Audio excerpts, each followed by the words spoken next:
不开玩笑，美团闪购马上就到，感谢30分钟好货到手的美团闪购冠名播出。番茄是个宝，茄皇错不了，感谢约一颗阳光番茄在里面的茄皇联合赞助播出。让生活更开心，感谢国民白酒老村长特约赞助播出。96倍乳黄金续航母源自护理，感谢守护宝宝闪耀成长的 A2 紫药 HMO 婴幼儿奶粉赞助播出。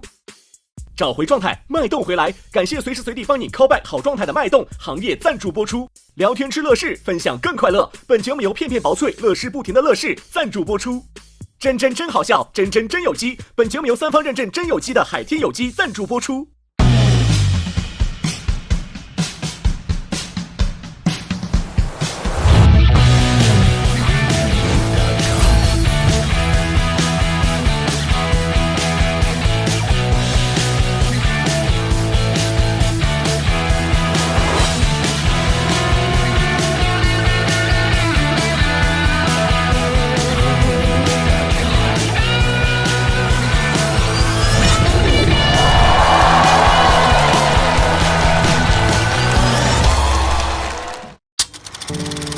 请用1句话介绍自己。我的职业是一名消防员。我以前是警察、带爆短剧演员、四流小说家、商界奇才、高情商大学生，上学威龙，会有一个新身份。我是流动的牛马，我可太会上班了，我没班硬上。我是一个坏的人，想方设法试图让自己快乐的人。我哀，我秀外慧中，能吃能喝，穷笑了，笑死。我像2个人，没头脑和不高兴。全村的希望。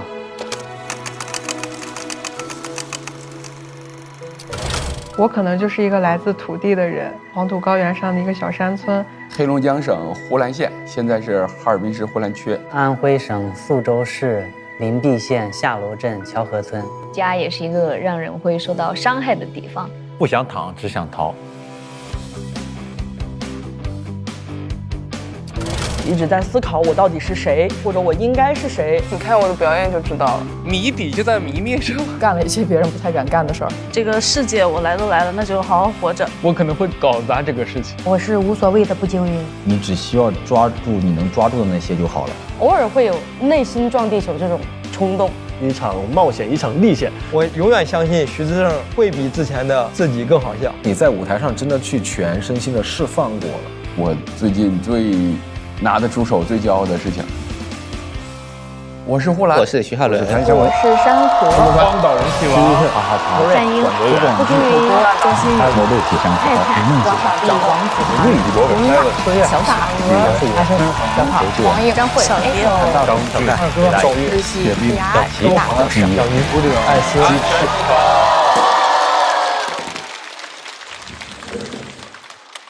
这片头曲吗？对，广告吧。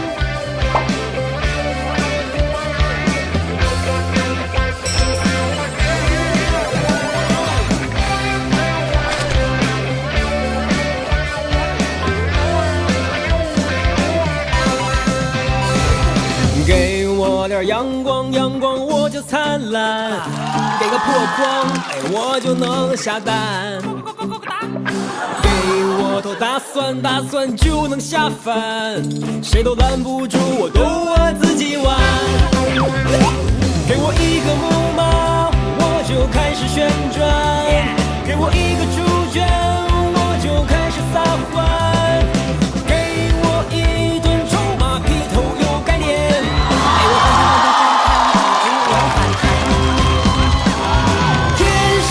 就是自来嗨，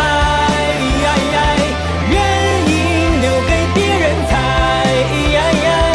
管他该来不该来，心不塞就不该打不败。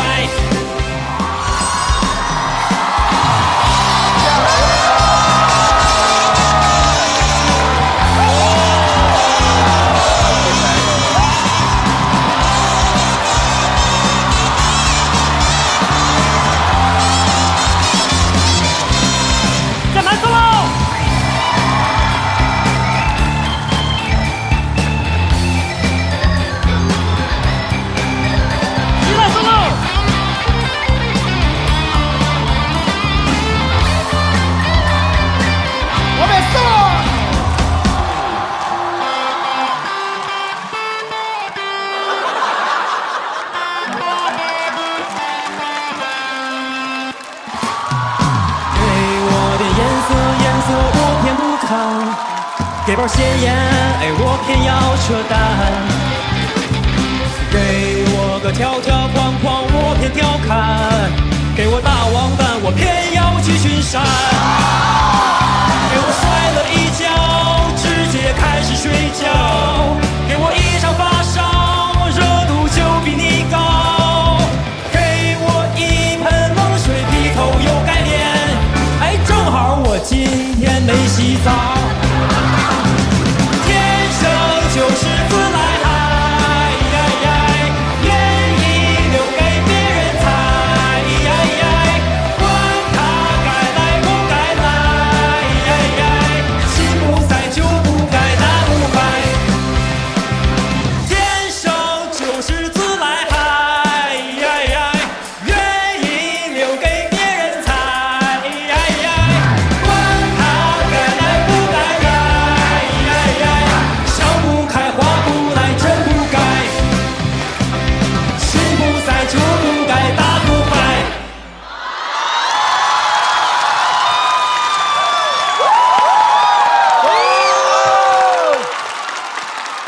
欢迎来到脱口秀和他朋友们第2季。首先，让我们有请本季的校友团成员。第一位是给他一支麦就能精准点评的鲁豫老师。哇，好美啊！接下来有请给他一锤子他就能做买卖的罗永浩老师。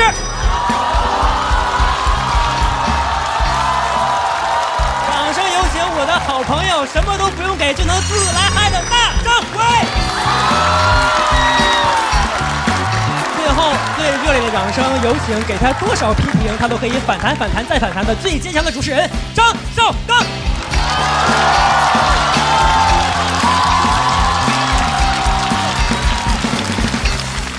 张老师，张老师，你知不知道你在做我的工作啊？我本来都不想 Q 你了，说实话。就是来都来了，为什么还给我们带来这么一首欢乐的歌曲？就是觉得其实还是这个舞台需要音乐，对，然后就写了首主题曲叫《自来嗨》。其实本来没想写这首歌，本来想写的是之前老观众可能知道我写过《怎么办》嘛，还有《怎么办安安》，所以很想写怎么还在办，还能怎么办？你们还办了，但导演组给我否了。我的意思，歌都写了，是不是顺手就可以参个赛？张老师，那个第3季已经夺冠了，那年没有请您，您不知道，可能我回去补节目。问你这个问题了吗？这样，我给你一个好的建议啊，带着你的破铜烂铁消失好吗？不要弹了，不要再弹了。王冕，收，上人撤了。你看看舞台没有音乐多干。好了，舞台有我不会干。掌声再次送给王冕，快消失！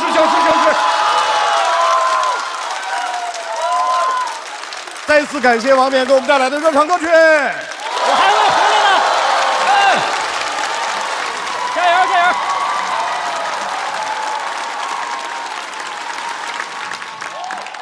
各位好，欢迎来到由美团闪购冠名播出的脱口秀和他的朋友们，欢迎各位。非常高兴又跟大家见面了啊！1年过去了，脱口秀还在，我也还在。我去年其实在节目里面说过，我希望节目能火，但是我又怕它太火了之后，它一定会把我抛弃，所以最好节目是能火，但不要那么火。当时我在节目里面说过一句话，我说火到刚刚好，刚刚就能好。结果呢，一语成谶。确实没有那么火，当然，这不是我一个人的功劳，还有上一季所有选手以及校友团的努力。今年还是来了，因为我和这个节目的关系就是原配嘛，确实有感情基础，凑合过，而且岁数大了以后也离不了，对吧？要离也得等孩子们要不都上完春晚再说。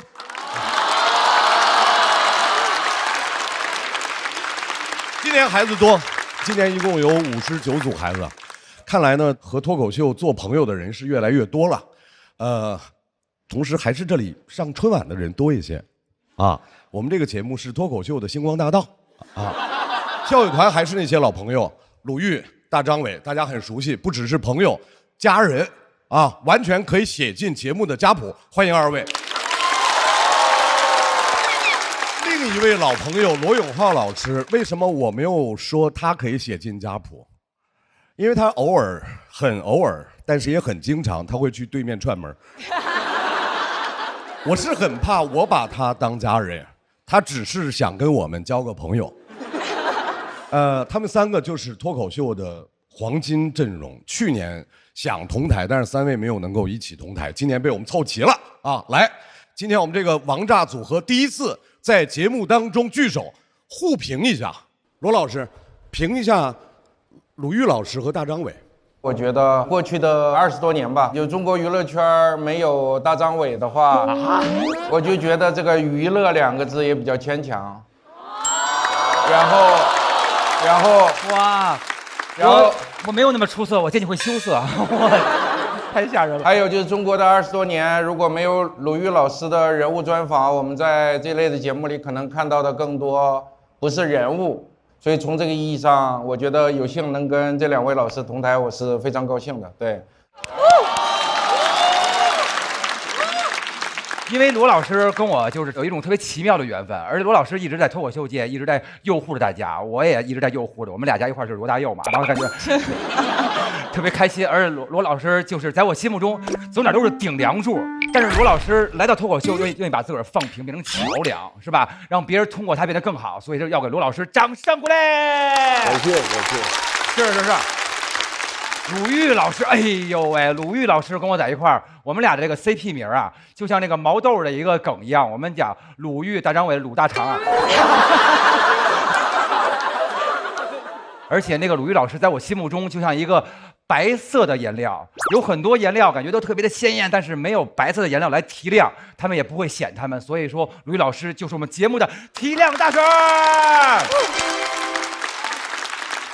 还有邵刚老师，你是不用不必，必须得说你是我们的大帝，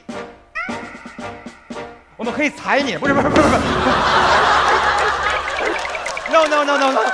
踩了不生气啊，对不对？我们大帝老师一直拖着我们，给我们掌声鼓励，邵刚老师。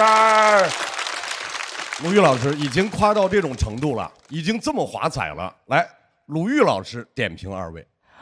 如果不是有老罗在的话，我肯定不会进入脱口秀圈儿。当初我在犹豫着要不要来脱口秀尝试之前，我唯一问过的2个人之一是老罗。我说我不敢，他好好的劝了我一番，晓之以理，动之以情，最后我才敢贸然的进入。所以我特别谢谢老罗。然后在我心目当中，老罗代表说话一个特别高的境界，就是既能好好说话，但是又能够有巨大的强大的气场，是我特别欣赏的一种讲话方式。大张伟代表另外一种讲话的方式，让我很安心，所以跟他们俩合作我又开心又安心，非常的幸福，谢谢他们。好，来，有名字吗？你们的组合？我想了一路也没想好，但是工作人员他们说私下传的叫鲁大锤，我觉得鲁大锤呀，嚯！对。如果说用咱们那个鲁豫，然后罗老师 LL， 我是 D， 是不是？我们正好是啦啦队，也是可以。来，再次欢迎我们今年的校友团的啦啦队组合。除了3位，我们还有一位新朋友。知道他要来，我们所有的选手都非常非常开心，只想和他做朋友，因为他非常受年轻人的喜爱啊。我们本来说等他来了再开始录，但是这位朋友说不用等啊，正常录半个小时就能到。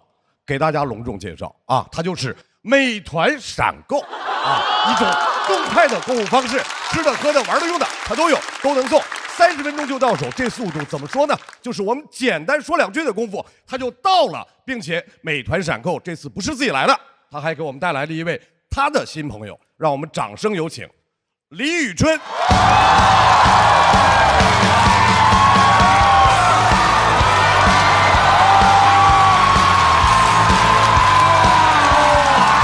好帅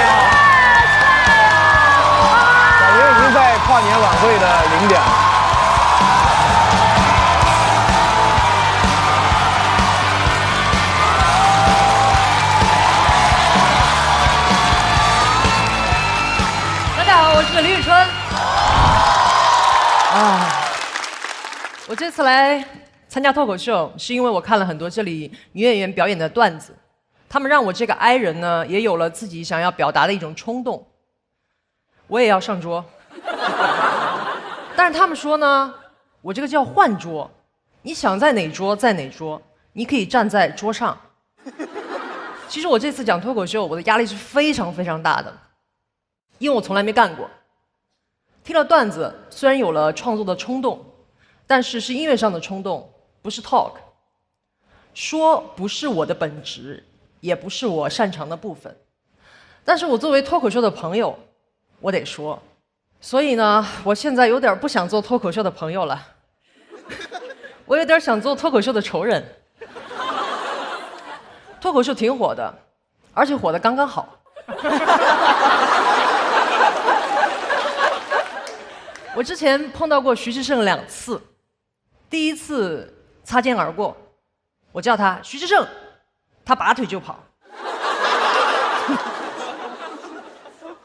第2次是在健身房里面，我同样的叫了他的名字，他拔腿就跑，我也拔腿就跑。我们俩跑了很久，因为我们俩都在跑步机上。我只是在跑步，但是志胜呢，以为我在追星。今天在这里，我顺便澄清一下，志胜，我不是你的粉丝，我是步惊云的粉丝。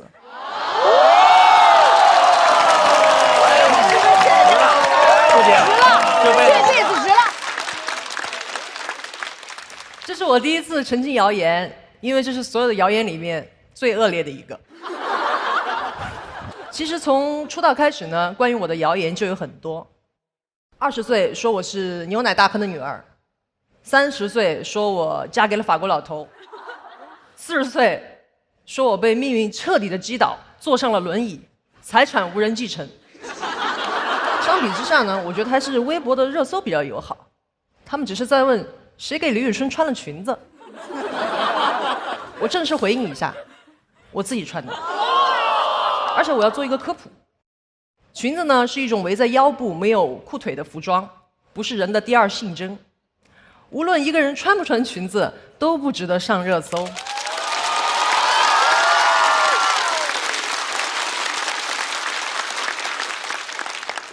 连新裤子穿裙子都不值得上热搜。我穿什么呢？其实一直是我自己选的，即使是一些时尚的活动。我第一次和国际顶尖造型师合作的时候，对方想让我 cos 梦露。他想得很简单，他觉得我是中国的超级符号，梦露是美国的超级符号，裙子是女性的超级符号，可以混合一下。我回复了他一个代表拒绝的超级符号。我不要做梦露2号，我要做春春1号。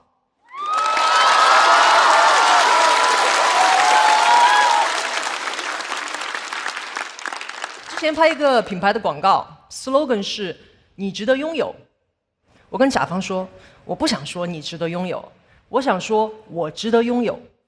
甲方说不行，你必须说你值得拥有。我说，你说你值得拥有，不就是我值得拥有吗？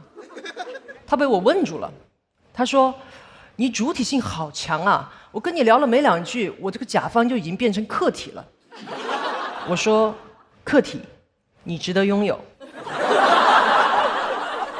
在那个年代呢，只是因为我和大家认知的女孩形象不一样，就有人给我起外号。我很早就经历了大规模的网暴，现在时代进步了。他们又说某哥某爷的称谓反而是对厉害女性的一种敬语。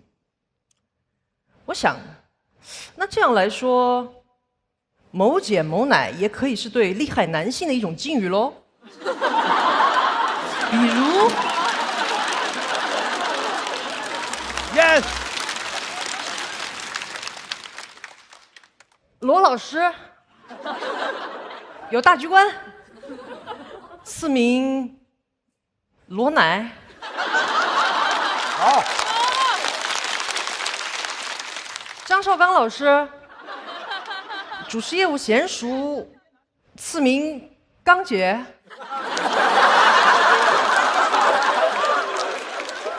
为，你只是一名歌手，就做一个普通的老师吧。当然，这些都只是假设。你要问我内心真实的感受，我只能说，到今天我都还不敢去陈小春的演唱会做嘉宾，就怕听到那2个字。我总不能听到的时候，我再去纠正别人说，你还是叫我们春春吧。我是春春1号，他是春春2号。今年是我参加工作的第20年，隐约从去年开始呢，我就感觉大家在等我干一票大的。于是，在今年的4月1号，我就提出，搞一型大型的这个马拉松吧，回馈广大玉米的一路陪伴。玉米当然也不负所望，对我的提议哀鸿遍野，说李宇春欺负老人。还有人说挑战传统审美可以，总不能抛弃传统美德吧。马拉松会不会办，我是不知道的，但是我真正想表达的是，人生这一场一个人的马拉松，我一定会继续跑下去。我不要坐轮椅，我要做自己。谢谢大家，我是李宇春。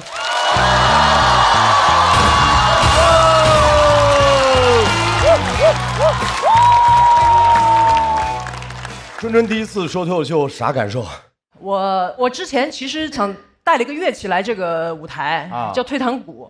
对，但是还好没用上。然后我其实在后面准备的时候一直在看我的心率。我的心率其实已经进入到燃脂心率了。哇塞！我是觉得真的是挺紧张的。而且春春还给大家准备了一个惊喜将会在本赛段结束的时候送给各位啊！再次热烈的掌声，欢迎春春加入笑话队。谢谢春春。在此之前，我想多问罗老师一个问题：之前你和春春老师认识吗？不认识，但是我们还是有一些渊源和交集的。比如，当年我们做锤子科技的时候，中途我们想找一些非常有个性的公众人物来做一个代言，所以我们市场部当时也找过李宇春老师，然后找到他的时候，他们团队就拒绝了，但原因也不知道。要不你今天跟我们分享一下？哇！你是那时候就看出要倒闭了？没有，我当时觉得锤子手机是一个特别有个性的一个品牌啊。但是因为我不知道大家能不能感知到，但是我作为一个四川人，说你不是，我可能有点没有办法去跟我的这个家人、我妈妈、亲戚说，我代言了个锤子，代言个锤子啊，这个在四川是骂人的，对，是因为我想着要是那个广告，就是满大街都是，我有点没法见家乡父老了。有点没法解释。我顺便说一下，我老婆是你的铁杆粉丝，支持了20年了，所以我当时特别喜欢，就觉得非常有兴趣，特别喜欢。现在我们笑团的人就齐了，齐了。罗老师，能不能跟大家分享一下，你有没有对特定的选手有特定的期待？我对新选手期待比较高。对，希望给老选手造成足够的压力。我对好多老选手是有很深情感的，然后我上一季能感到他们好多人在处于就是我进入到创作瓶颈但就快突破的那个时候，所以我特别希望他们这一季能够再迈上一个高峰。真是期待，因为在这个舞台上吧，如果说笑话，有时候它能准，有时候不准，是吧？对，它无法预测。但是要胜不骄，败不馁，是不是？不能一败就馁，一败就馁就会变成馁，一直馁，这样馁完哪个没完没了，就不要这样馁下去。好笑不好笑，勇敢的讲出来，我觉得特别棒，哈吧？我们今年有一个就是来玩的啊。我们今年有一个新的 slogan， 叫做“用脱口秀和生活轻轻交手”。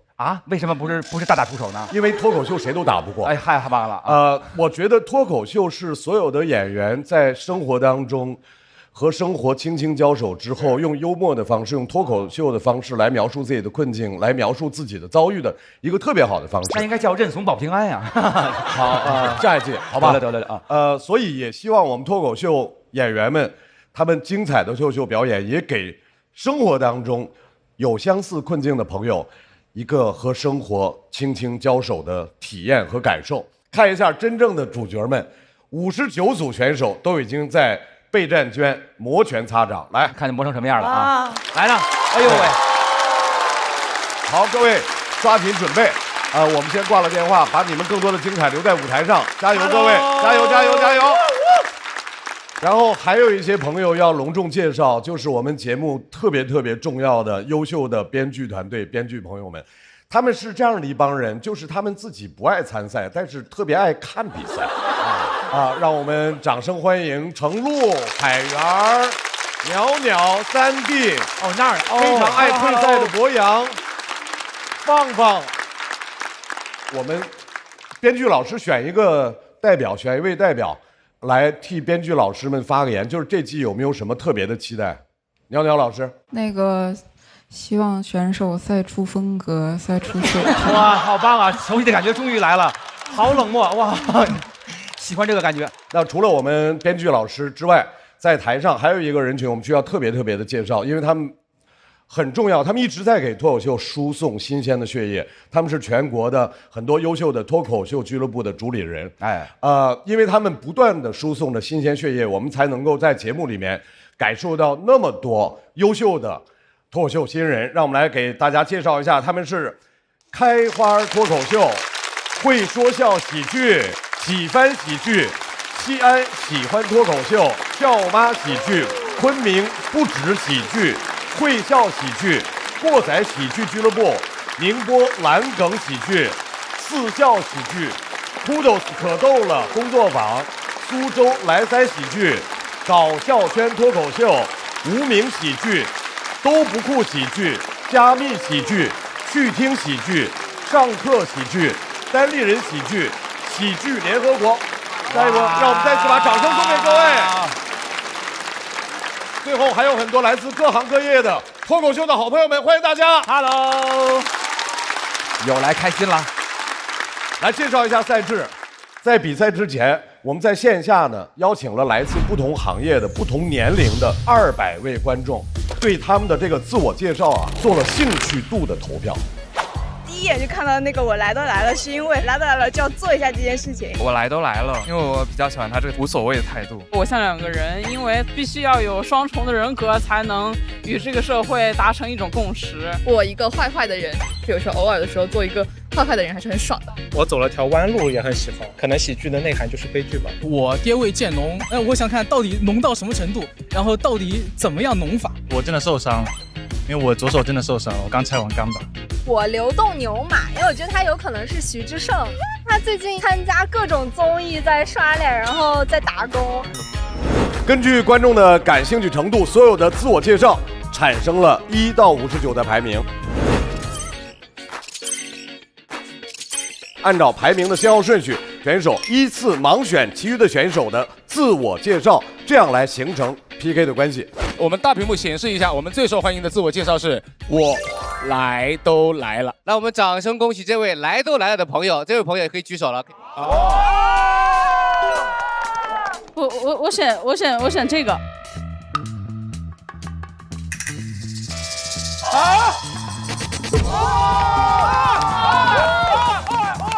这个还挺好玩的，完全开盲盒啊！对，我们俩。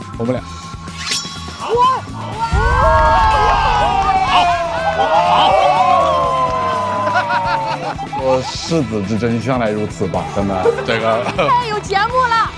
我选一下爹味渐浓是谁？失误了 ，sorry。不姐，秀慈谁啊？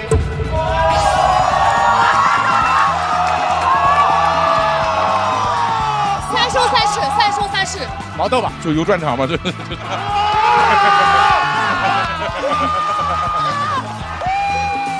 决赛，这不都写在字面上了，怎么还能没听后这了？我天呀！我以为就以为吹牛的时候，我有专场呢。双淘汰！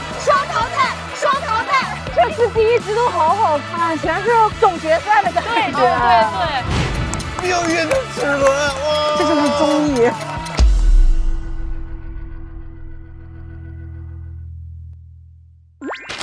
这一季的节目一共是300张票 ，PK 赛结束之后，票数高的这位朋友就晋级了，票数低的那位朋友进入到待定区。如果平票，同时2个人都大于200票，2个人都进去；如果双方的票数都低于或者等于200票，那么这2个人都要进待定区。本赛段一共有42个晋级名额。在本赛段结束之后，有17组朋友要离开脱口秀的这个舞台。今年我们笑笑团呢，仍然是每个嘉宾一个灯，但是和去年不一样，大家这一个灯是10票。哇，10票吗？我就挨骂了。今年有一点是和去年相比不变的，就是掌管大局的我，依然有灯。哇，但是非说自个儿掌管大局也是可以哈。果然是刚刚啊！你好，你说，来，刚刚你说我掌管大局，那你说，但是我不改变大局。行。去年我有一个灯，大家老看不出我的喜爱，今年我让我的灯升级了。双灯啊，双灯，灯，拨浪鼓。来，各位先表达一下自己今年你的拍灯标准，臻。我喜欢，比如说这个逻辑比较缜密的，然后这个简单粗暴，笑点密集，然后那个有一些特别生活的、鲜活的画面的，同时要逻辑缜密啊，这个听上去好难呀！好难。不是他不一定出现在一个人身上嘛。就是这种类型的我都挺喜欢的。今年我想稍微就是说拦着点自个儿啊，要拦住自己，别老那个就是什么都拍啊。然后大家听过一首歌叫《晚安大小姐》吗？晚安大小姐知道吗？压嘞，拦不住的大张伟要拍灯了，好吧？然后所以说我这回要拦着点自己，然后尽量都给一些过了我心里那个特别好笑那个线我再拍，是这样的，好吧？好，我反正占一头，好笑，有表达，然后逻辑缜密。刚刚从刚刚那儿得知有10票，我感觉肩上的责任重了，还会保持大局观的。对，还是大局观啊，稳住了啊。不光大家手里面有10票，而且在这个赛段，我们笑笑团的4位每个人手里面还有一盏灯，叫等等灯。就是当票数公布了，有人要去待定区，如果你觉得它特别好，你就可以用你手里的那个等等灯。等等，我拍个对。但是各位4位，您说你们这个等等灯本赛段只能用1次。第二，如果这个赛段你没用，你们那个灯就作废了。就你们等一等，这个权利就没有了。所以各位又要慎用这个等等灯，有的时候呢也不要心疼这个权利，因为不能就是说后来后悔了，说再挑一个人说我等等，是吧？当时得用。那我有一个问题，你说的鲁豫，如果万一2个人同时拍了等等灯，那不就浪费了一个？可不可以说我们有一个人，我们上了以后撤销一个？我现在决定体现一下我是掌管大局的，可以2个人都拍下去了，然后你们2个开个小会，给你们5秒。同意。说谁撤回来？太棒了，我同意。各位，正式要开始比赛，来吧。我们得有一个仪式感。朋友们，脱口秀和他的朋友第2季比赛正式开始。今天第1组 PK 的选手是何广智和哈哈曹。大家好，我叫何广智。大家好，我叫哈哈曹。用一句话跟观众介绍你自己，你会用什么样的话呢？我去年的1年的状态就是，我是真的受伤了，我掉链子了。我选这个吧，我掉链子了。好，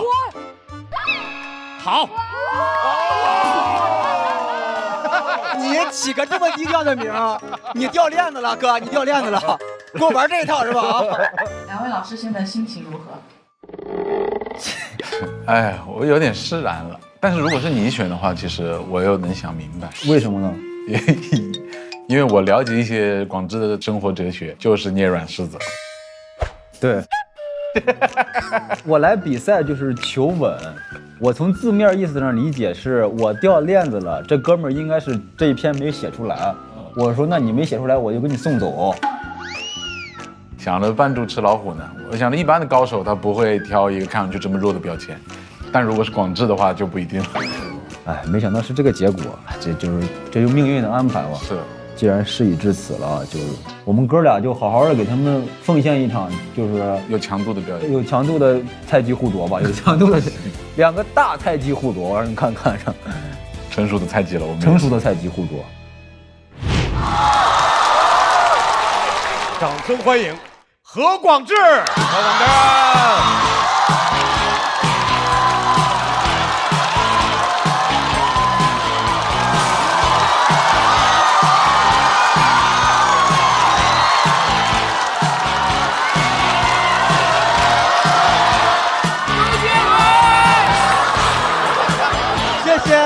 谢谢，朋友们太热情了。大家好，20多朋友们，你们好啊！哎呀，谢谢，哇，好帅是吧？谢谢，每年来参加就图你们这个了，知道吧？哇，今年人来的真的是不少啊，这该来的还有那不该来的都来了。既然这样，咱们就热闹起来啊！又开始比赛了嘛，每年比赛都很兴奋啊，但今年说实话，多少有点比不动了。我快30了，你知道，就造不起来了。就刚刚王冕那个表演，我只觉得吵。那是造吗？聒噪。那是脱口秀吗？咱们来点正经脱口秀啊！你看有朋友知道啊，我去年左脚这里打了1个月的石膏。解释一下啊，脚崴了，不是说脱口秀让人打的。踢球被对方铲了一脚，不要误会啊，不是什么足球男孩呀，纯新手局。甚至都不是你们理解的滑铲，是他滑倒了把我铲了。巨匪前韧带断了，别看踢的业余，伤的很专业。这个伤我都不太好意思往外提。医生说这是顶级运动员才会受的伤，别人受这个伤都是欧冠、NBA 防梅西跟詹姆斯，我是小区门口防贾浩跟放放，没有防住。放放那天踢的确实也挺好的。3个进球，2个助攻，1根韧带。可以了。巨匪前韧带，当时看到报告单上好多生僻字，吓得我赶紧问医生，我说医生，我这个巨排前韧带怎么了？朋友们，如果报告单上出现了生僻字，先不要着急读，不然万一读错了，会让医生产生一种这个人就算救好了，对社会也没什么帮助。他应该不只是脚上缺1根筋吧？这种韧带确实，你好的时候注意不到它，断了之后才发现生活离不开它，才会知道它的好，才后悔当初没有好好的珍惜它。所以我觉得这根韧带就应该叫前任。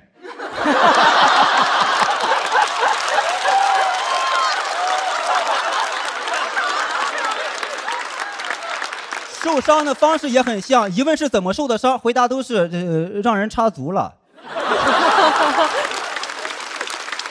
韧带损伤是不可逆的，这辈子基本上就告别剧烈运动了，不然会习惯性崴脚。走路姿势如果不正确的话，也有可能造成软骨磨损，脚踝就基本上就废了。然后手术的话，也有可能会伤到神经。当然这些都是我在小某书上看的，那里看病太吓人了。我就想看看，我说这个症状骨头是伤到哪儿了呀？这小某书看了10分钟啊，就感觉别看骨头伤哪儿了，就看看骨灰撒哪儿吧。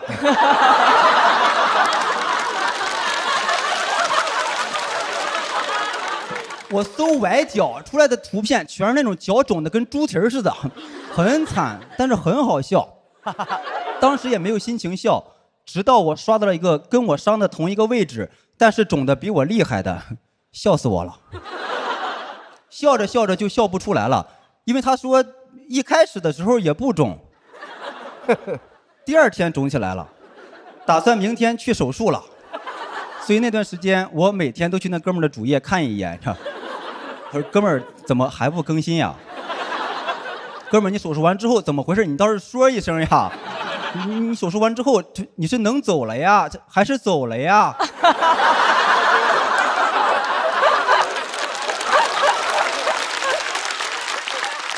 脚完全沾不了地。第2天3个朋友陪着我去医院检查，咱也不用羡慕，他们3个看我笑话去了。去了3个脱口秀演员，寄素材去了，对我走不了路没有一丝的同情，只觉得说残疾这个赛道也让你走进来了。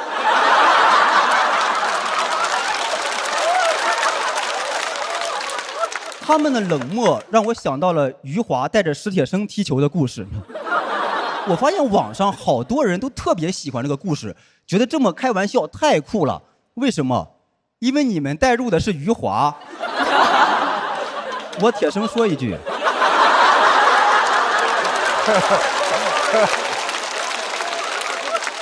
我不是特别喜欢余华，我只喜欢活着。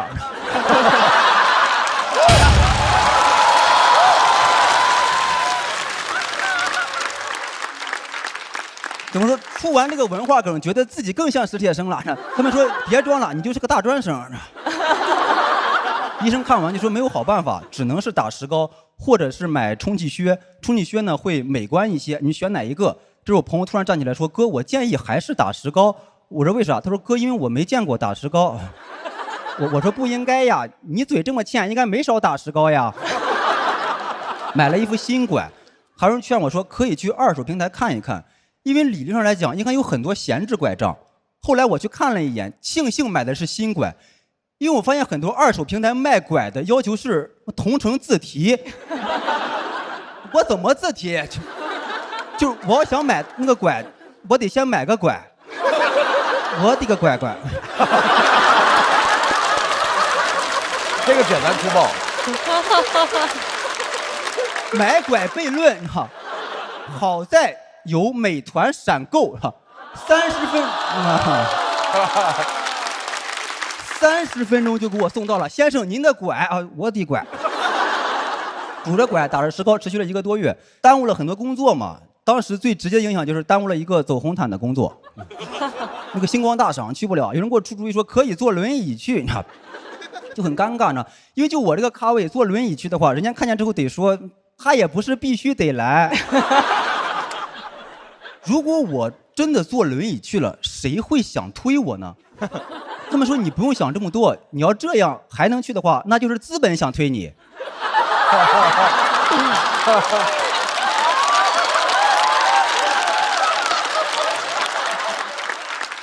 到时候你也不用怕推着不方便，因为资本想推一个人很容易。我很想去，我想让资本把我往前推一推。他们说这个事儿往后推一推，但我能感受到他们内心其实是想推我的，推。伤了之后对工作也不全是坏处，还是有好处的。就比如我现在演出压力都特别的小，就你别管好不好笑吧，我觉得这个段子差评应该不多。就是我不相信播出的时候，这会儿弹幕会有人发啊，其他人都挺好笑的，这个瘸子挺尬的。当然我说这个话也不是绑架大家，就如果真的有这种评价的话，我也接受。我甚至可以一瘸一拐走到他面前给他道歉。对不起，我的韧带断了，给你造成不好的体验了。哦，不过也没事，医生说了，这个韧带断了并不影响下跪。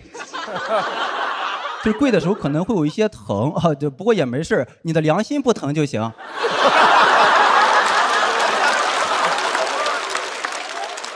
看得出来，这只脚韧带虽然断了，攀爬能力反而提升了，很轻松就登上了这个道德高地。脱口秀的道德高地，我帮大家看过了啊，就是黑灯跟小佳都在。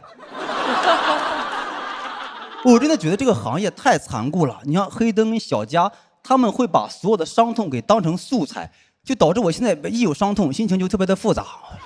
就比如当时崴脚的时候，现场其实是非常惨烈的，因为韧带断裂它是有响声的，当时现场是嘣的一声啊，这所有人都问什么声音，我说应该是段子炸裂的声音。谢谢你们。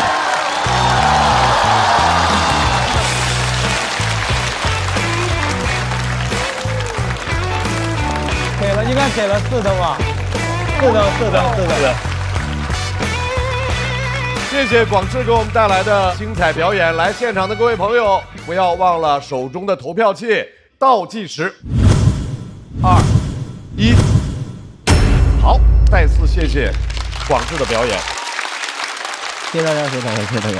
哇，广智有新名了，这个段子之后，之前是带刺的玫瑰哈，以后见面我的乖乖。大老师刚才拍灯的点是活着，对，因为一直都很棒嘛。从前任开始的时候就想拍了，后来前任忍住了，然后后来拍了这个点，我觉得特别酷，因为我也那个就是那个叫伤过，对，伤过。以前玩滑板的时候都是伤过，所以这个特别有共鸣啊。哦。我以前玩滑板也是，梆的一下，那个整个那个脚不是崴了吗？就是脚崴了之后，对。旁边有一个哥们儿，他女朋友是那个刚学护士，然后过来就摁，说哎这样疼吗？这样疼吗？我说不疼啊。我说为什么？因为我崴的是另外一只啊。一直过来就崴，然后但是我一直觉得那个广智特别神，一般人吧看不见太近的东西。比如说自个儿一崴了之后，段子炸裂的声音，他就一下就能看见很近的东西。是的，感觉广智是那种能看见自个儿眼睫毛的人。视力好，去体检视力确实特别好，就是也。是。哎，春乖乖那块到了吧？到了。因为我非常投入在他的这个段子里面，而且广智是活在我的那个荧幕前的人，我今天总算见到活人了。我之前是在屏幕上看嘛，然后我今天现场感受，我觉得确实非常非常有魅力，而且我觉得广智是越来越成熟，然后越来越怎么说，就是从容自如，是吧？就是那种出梗的那感觉特别的从容顺啊。最后那个炸响，那是梗响的那一刻我拍的，我是特别高兴，因为我觉得广智回来了，而且更厉害了。谢谢。因为开场的选手是最难的嘛，非常难。所以从这个角度，就是说他顶了这么大的压力出来做一个开场秀，然后能有这样的表现，还是非常了不起的。然后我觉得表演上还不是你最好的状态，我感觉还可以更好，还能更好。对，然后脚本是无敌的，跟鲁豫老师感受一样，就他创作上回归了。因为我只是有一些过滤啊，一直中国有很多人认为广智脱离生活就演不了。大家其实喜欢广智的人都很揪心，他被认为是中国叫什么传统脱口秀、穷鬼脱口秀赛道的天花板。这都是谁封的也不知道，什么东西？穷鬼，雄伟，穷鬼，穷鬼，雄伟，雄伟，这什么玩意儿？是网友说的，对。然后现在大家都知道他富裕了，在小红书上经常还能有人偷拍到他坐头等舱之类的啊。卢老师，你刷这么多小红书，这都能刷到就？就有一个问题，就他讲他原来穷鬼的段子很真诚，但一个人坐了头等舱以后再讲穷鬼脱口秀，这个艺术家就会出问题，就很不真诚。所以网上网友说什么又希望他过得好，又希望他还能够有好的创作，又怕他做落虎。希望广智以后出差都骑独轮车过去，好吗？所以我觉得他今天讲的跟穷鬼脱口秀无关，但是还是非常牛。是的。广智，你为什么选这段？这确实是我去年1年发生的最大的一个事儿。其次就是如果再不讲这一段的话，就快好了这个觉。海源老师觉得广智这段表现怎么样？因为广智在受伤的这一场我也是同场的球员。对，因为我们这个水平的人就是适合我们这种水平的一起贴。但我觉得就是广智今天那个表演的节奏特别稳然后以及他对素材的挖掘和掌控，就是整个事情的几乎每一个细节他都能写出很细致的好笑的东西，这是广智他创作力比其他很多演员强大很多的地方，特别厉害。不敢。再次感谢，这是我们脱口秀回来的朋友第2季的开场选手，就给我们带来了如此精彩的表演。谢谢广智，我们将会在2组演员全部表演结束之后再给大家揭晓结果。广智在等待区稍事休息。下一位要上场的选手大家也很熟悉，脱口秀圈里面 rap 最好的，说唱圈里面脱口秀最好的，掌声欢迎哈哈草。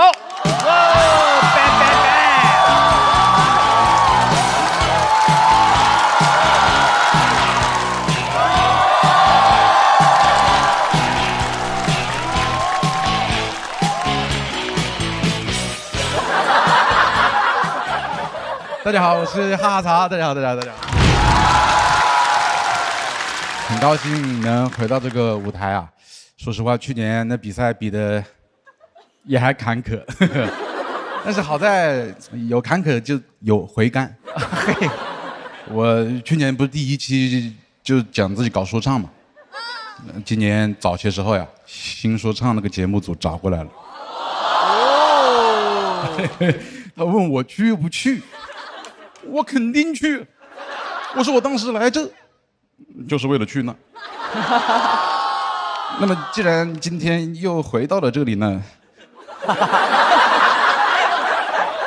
聪明的观众应该知道那里发生了什么了。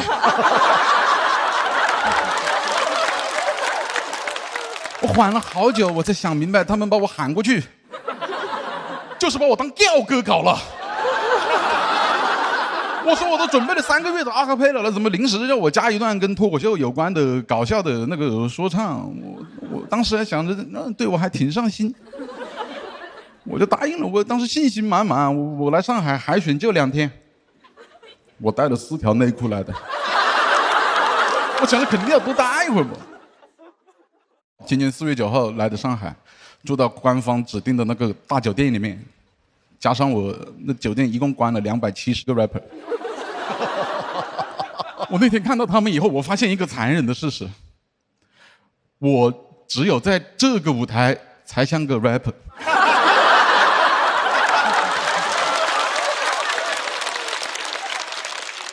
我当时被那270人就一挤着，我就像一个帽子戴反了的喜剧演员。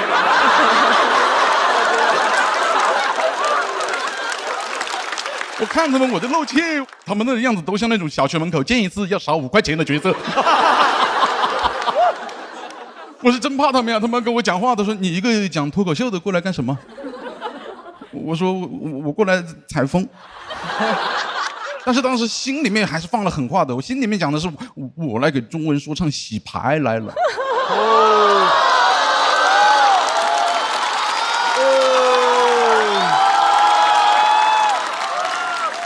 我们那个牌局是当天下午3点钟开始啊，270个 rapper 被那大巴拉到那郊区跟缅北一样的地方，吓得大巴干了一件更像缅北的事情，收手机。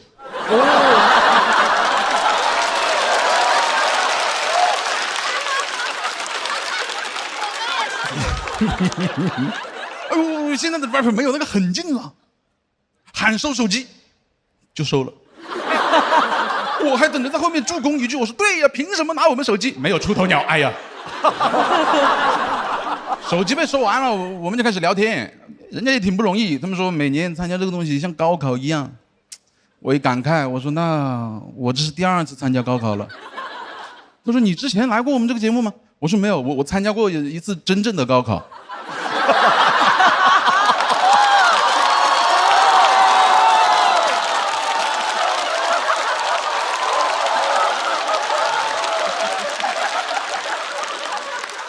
无意间的一句聊天呀，哎，被人高看了一眼的意思，哟，还是位学士，他说我。等得好晚了，夜里了，终于到我了。当时就一堆人站得跟兵马俑一样，等着导师过来参观我。当时听了几个人，我就有点怕了，因为有些人唱的挺厉害的，都没拿到链子。我那临时准备那个词真的很不适合放在那里唱。黄子韬到我面前，我硬着头皮给他唱，说我像倭瓜，这长相看着太委屈。长沙的水渠怎么养出条翘嘴鱼？你说 Dan， 你唱歌怎么叽里呱啦？我说 Man， 能给我吃口鸡米花吗？啊，刚才应该听不懂。我到底是去错地方了，当时就没有这么热闹了。我当时就唱这里，就黄子韬就跟我握手了。他跟我说：“你这东西听几遍我也会唱了。”我当时没听明白，我说：“那你学的还挺快的啊。”后面他才跟我解释说：“你这个 flow 太简单了。”他就去考核别人了。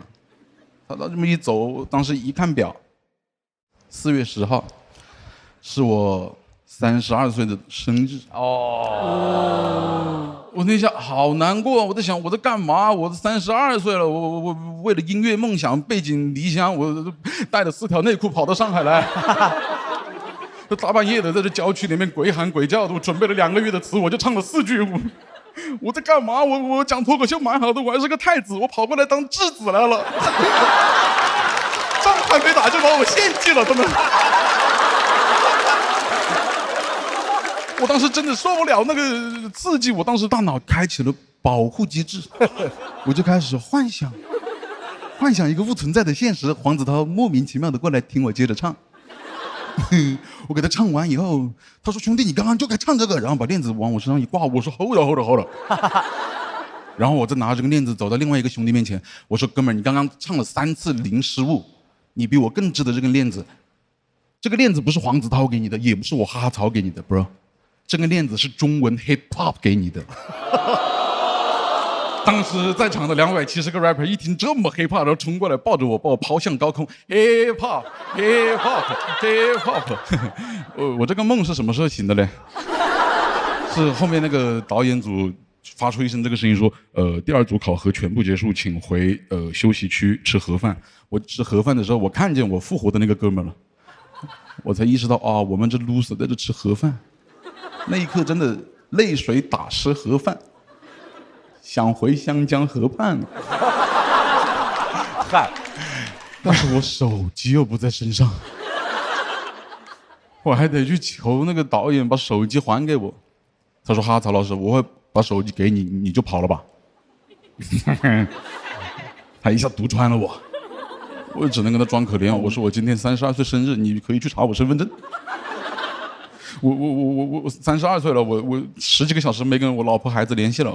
我一个父亲，我想拿着手机回一下祝福短信，我想看一下我女儿照片。哎，真的卖惨还是有用的。他把手机还给我，凌晨3点的样子，我逃出了那个园区。接我的那个司机还说：“哇，你们这里面好热闹，这么晚了还有人在里面喊。”我看好多人进去嘞，我没看见几个出来的。我回到酒店，我又睡不着，订完最早的一班飞机，我真的没事干了，我就先换了条内裤。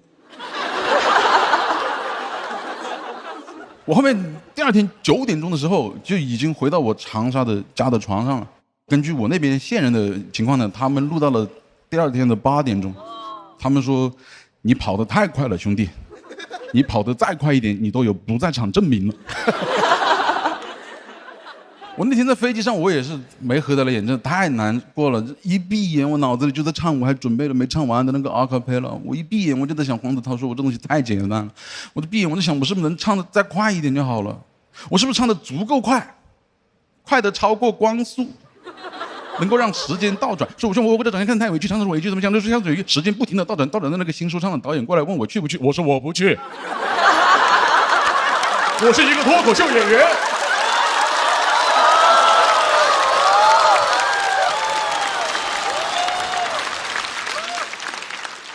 9点的时候，我躺在家里面啊，我老婆刚刚送孩子去托班，送完看着我吓一跳，她说：“哎，你不是在上海吗？”哦，我看着我老婆眼泪就下来了，我抱着她说：“我说老婆，我好像做了一个好长的噩梦。”她拍了拍我的背，她跟我说：“生日快乐。”她说：“你回来也挺好的，我给你订个蛋糕吧，反正中文说唱的蛋糕你也吃不到了。”谢谢大家，我是新说唱271强哈哈曹，谢谢大家。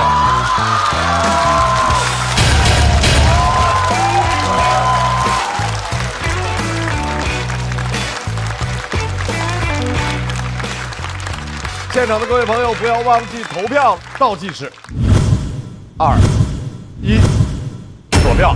好，再次感谢哈曹。哈曹，你为什么想说这段？你看今天几号，张老师？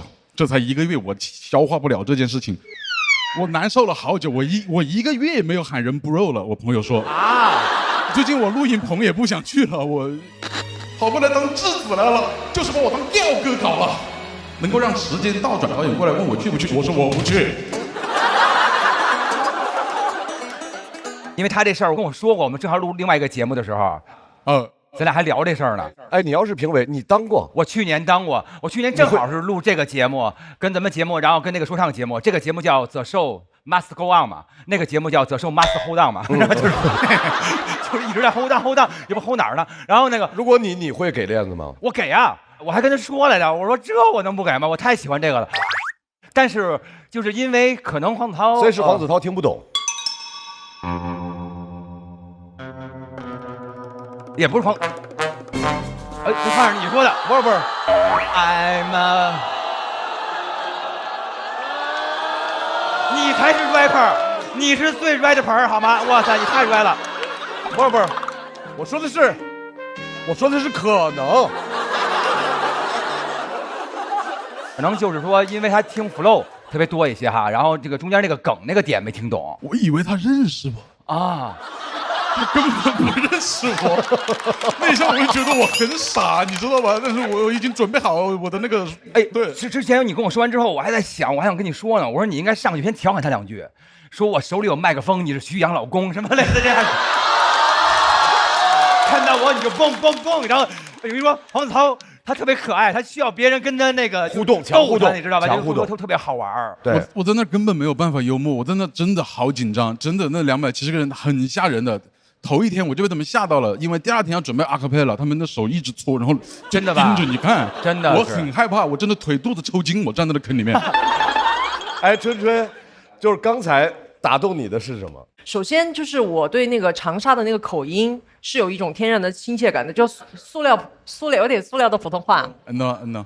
对，然后就觉得特别亲切。然后另外我觉得他就是像在我身边给我讲一个笑话的一个朋友，特别的亲近。我喜欢他，然后他带给了我很多的欢乐，所以我会为他拍灯。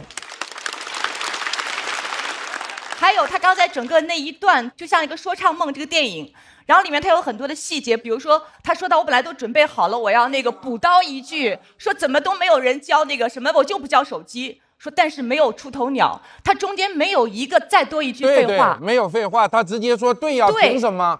他那个对呀是假定前边已经说了，所以他这个一点废话都没有，这个脚本是高度精炼过的。会听，是。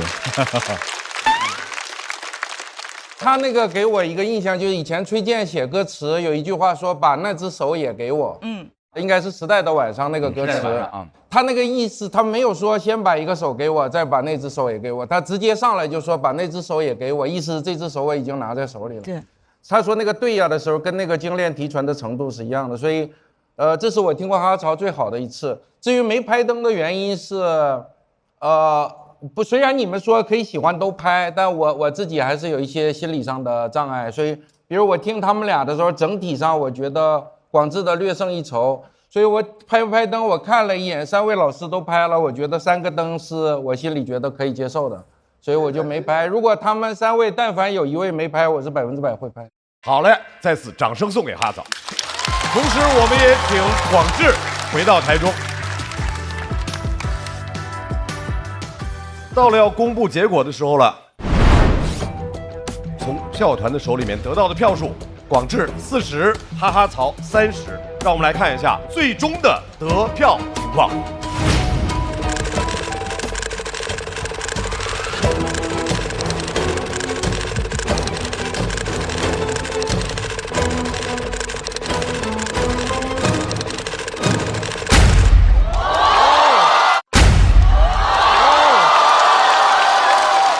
何广智292票，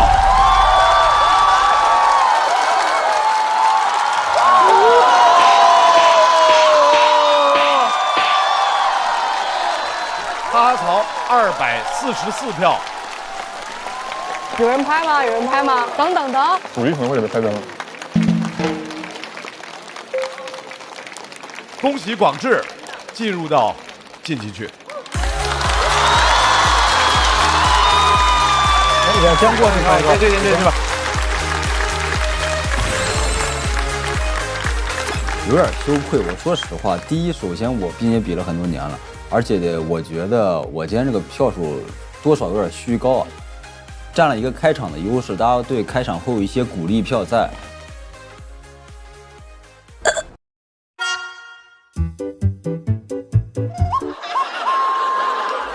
很遗憾，哈曹待定区。不好意思啊，你说一个习惯，待定区。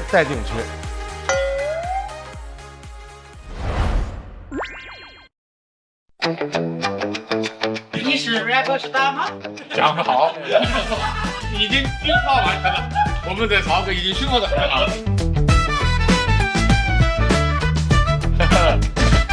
说我像我挂着长相看着太委屈，长沙的水区怎么养出条翘嘴鱼？他们说 damn 你唱的怎么叽里呱啦？我说 man 能给我吃口鸡米花吗？你把我看着没有一米我饶舌自首不准笑。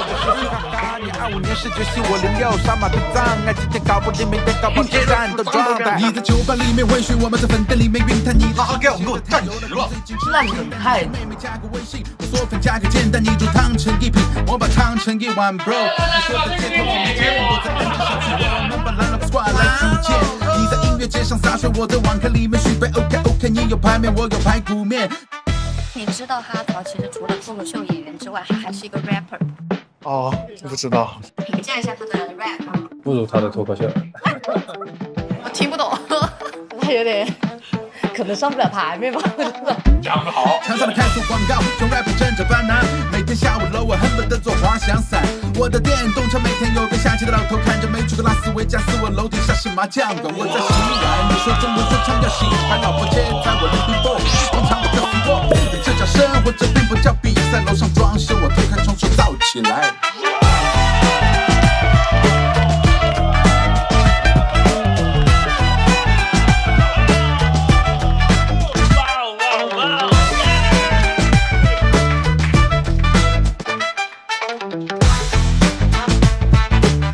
想象中好很多哎！我希望在明年的春晚上面看到哈曹唱 rap。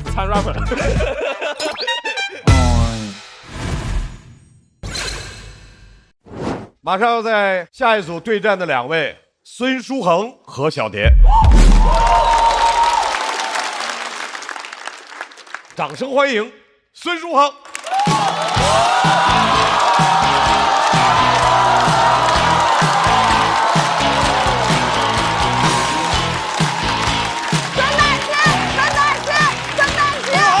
证明自己。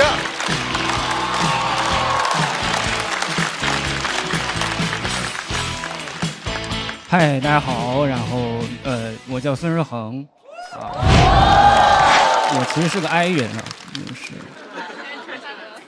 我不知道在座有没有 E 人的朋友，外向的朋友啊。就我下面说一下，就我们是 I 人，我们不是傻子，这事大家是能理解的吗？经常有E人的朋友问你还会说话呀？你还能出门？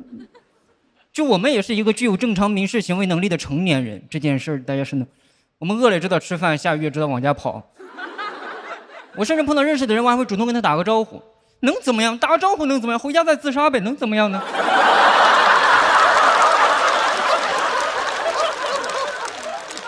但我是那种不知道大家有没有跟我一样的，就是我碰到那种半认识不认识的人，我只能跟他发出半个招呼。碰到认识的人，嗨；碰到半说不说，嗯。只能发出一个声母，我有时候就是。他们还说 I 人不善拒绝，我是会拒绝，但我最多拒绝你3次，啊，不是说一定要在乎3次这个数字啊，而是因为3次就是我想象力的极限了。我想象不到人怎么能这么不要脸。在你拒绝他2次之后，他还在邀请你，再1再2不再3吗？不是。就经常有那种巨1的朋友问你喝酒吗？我说啊，不去了吧，你昨天不是刚喝过吗？你怎么还去？他说走，我请客。我说啊，我不去了吧，我今晚还有点事儿。我都说我今晚还有点事儿了，你别管我有没有事儿，你不能再邀请了，你懂吗？你怎么还得怎么邀请，还得怎么？他说。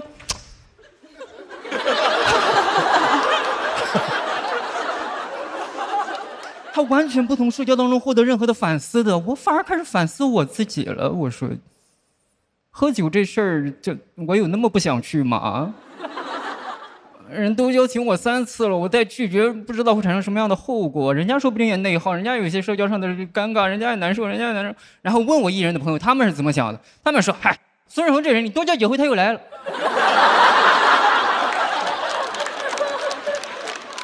凭什么呀？他们凭什么完全不承担社交带来的尴尬？他们说 I 人是刀口向内的，E 人是刀口向外的。这怎么2回伤害都是一个人啊？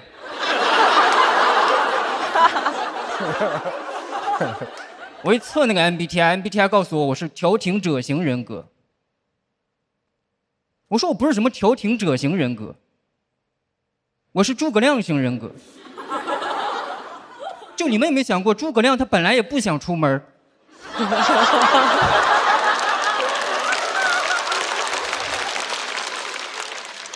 但是刘备邀请了他3次。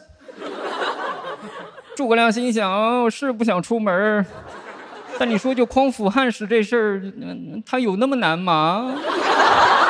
不行，帮他匡一下也行呢。真是，丞相真是一个典型的 I 人啊！他在《出师表》的倒数第4小段里都已经透露了他是个 I 人这件事情。倒数第4小段特别重要啊，第一段就有点太自恋了，最后一段就有点像结尾和心声。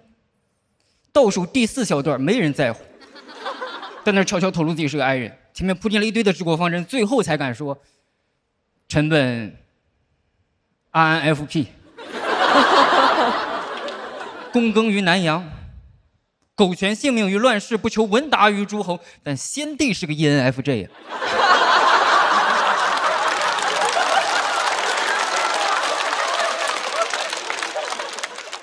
先帝他邀请了我3次，你说我再拒绝吧，亮实在是有点不太好意思了。亮配得感又低，有一些原生家庭的创伤，回避型依恋，亮真是有时候亮真是没办法。亮，丞相真是一个典型的 INFP， 我就是跟丞相共情了，他就想待在家里睡觉而已，就我们这个人就想在家待下睡觉而已，那有什么错呢？你非要叫人家出门，那不都告诉你，那不都跟你说了吗？卧龙。可以。丞相就是被架住了，我不知道大家有没有那种社交当中被架住的那种场景啊？我经常这样，就在一个聚会里快要结束的时间点，这个时候我要去上个厕所，主人跟我打招呼说：“哎，走了。”我就真得走了，我厕所我也不上了，走，我行李我也不要了，走，扔掉我的行李和膀胱，走，我就是。我不好意思不走，他给我架住了，我老是这样。就我是个 I 人，啊，我原来也装过 E 人，但我装不了，我就天生是个 I 人，就我先天就是这样，你能明白吗？喝中药调理不好，就是我天生就是这样，能。但是不可能的，就是这个社会不给你这样的机会，这个社会就是个E人本位的社会，啊，外向人的社会，你们的社会。我是个山东人啊。我从小接受的教育都是你得闯荡点，你得外放点啊！看到亲戚跟他打招呼，看到外国人跟他学英语，但是你从小都是这样的嘛？就在我爸妈的眼里，那样的人才是大人。你感觉在他们眼里，成年人是不可能是 I 人，I 人不可能成年，I 人就是18死，你就。但我也能理解我爸妈，就是在他们那个年代，就是没有手机、没有导航的话，你要是个 I 人，确实很难存活，是吧？因为这是基因决定的。我是个山东人，你看为什么东北现在全是E人，全是外向的人？是因为你闯关东的时候啊，你要是个 I 人，真的闯不了的，朋友们。哎，一个人能从青岛一路问路硬问到哈尔滨。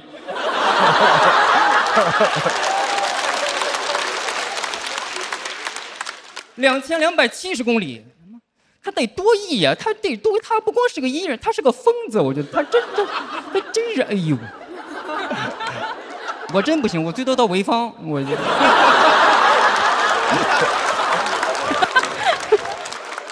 外向就一直是我们自古以来的价值观，是吧？主流价值观，这是毋庸置疑的，这是。古话说得好吗？仁义礼智信。谢谢大家，我是王，谢谢大家。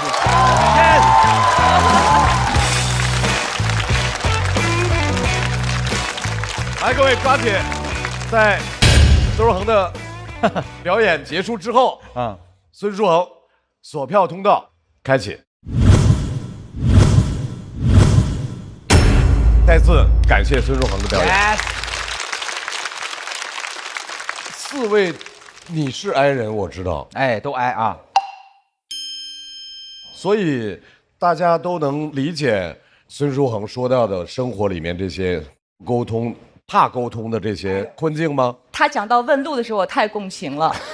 就没有 GPS 的年代，我们就活不了，简直。但是你没有拍我没有拍，就因为它结束太戛然而止，我都懵了。我觉得你应该是还有，但是可能我不知道是舞台的时间的限制还是什么。对，篇幅限制，可能也是嘴快吧，可能也我也不知道。我昨天晚上还专门熬夜看了他那个 B 站的有一个专场，很有趣啊，三堂会审，推荐给大家。可能还有一个原因就是，他这种 I 人上来就是很蔫儿，好像不是给观众讲，是说给自己的。就我看线下的表演，很多那种小俱乐部的场地，甚至是挺破挺脏的，然后打的那个光面光都不足啊，然后突然冒出这么一个 I 人，然后在那儿低着头，好像跟自己说话，那个气场氛围全是对的，所以你就感觉非常非常有意思。但是咱们今年的舞美比往年好看太多了，所以我会觉得孙书恒出来的时候，我脑子里老觉得，哎，这跟我熟悉的孙书恒的画面不一样。后来就感觉这个有点过于华丽了，所以跟那个可能有一点冲突，我不知道。所以你的灯是补的啊，对，因为鲁豫老师没拍，我觉得表演可能还有个适应问题，但是从整个脚本上是值得3灯的。懂了。但是我非常的喜欢他，一上来就特别像他的感觉倍儿像新裤子那彭磊，你知道吗？就是一上来，然后就那个手还在这儿，你看他乐都像，就是在一个戴小眼镜老推一下，然后我跟彭磊都特别矮，然后但是我没有那么矮，他是非常矮那种。你还怎么了？哎，你跟你的朋友之间聊天，万不得已不说话是吧？都靠托梦啊，会那种挨到俩人坐那儿半天，谁也不出声，就只听呼吸吗？你看看现在就是这样，对不对？是会有一点对。然后我觉得好多哀人就是因为世界上他不想张这个嘴，他在脑子里想特别多的事儿的时候，反而让人想出特别多过于异的人根本关注不到的那些点。而且我觉得一上来那种共鸣，就是懂的都懂，就是那种感觉是一种特别美的感觉。我喜欢这种感觉，是吧？是吧？就是你看我爱。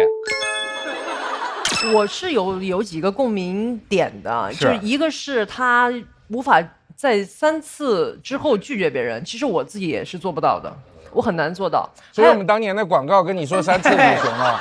对嘛，你多请2次就好了。但是我也有一点那种心理负担，会觉得我已经说2次了，人家都拒绝了，再说第3次会不会就讨厌了？不是，3次是肯定的。春春演出在备台的时候，我看着观众一喊吕宇春，第3个吕宇春一定出来了。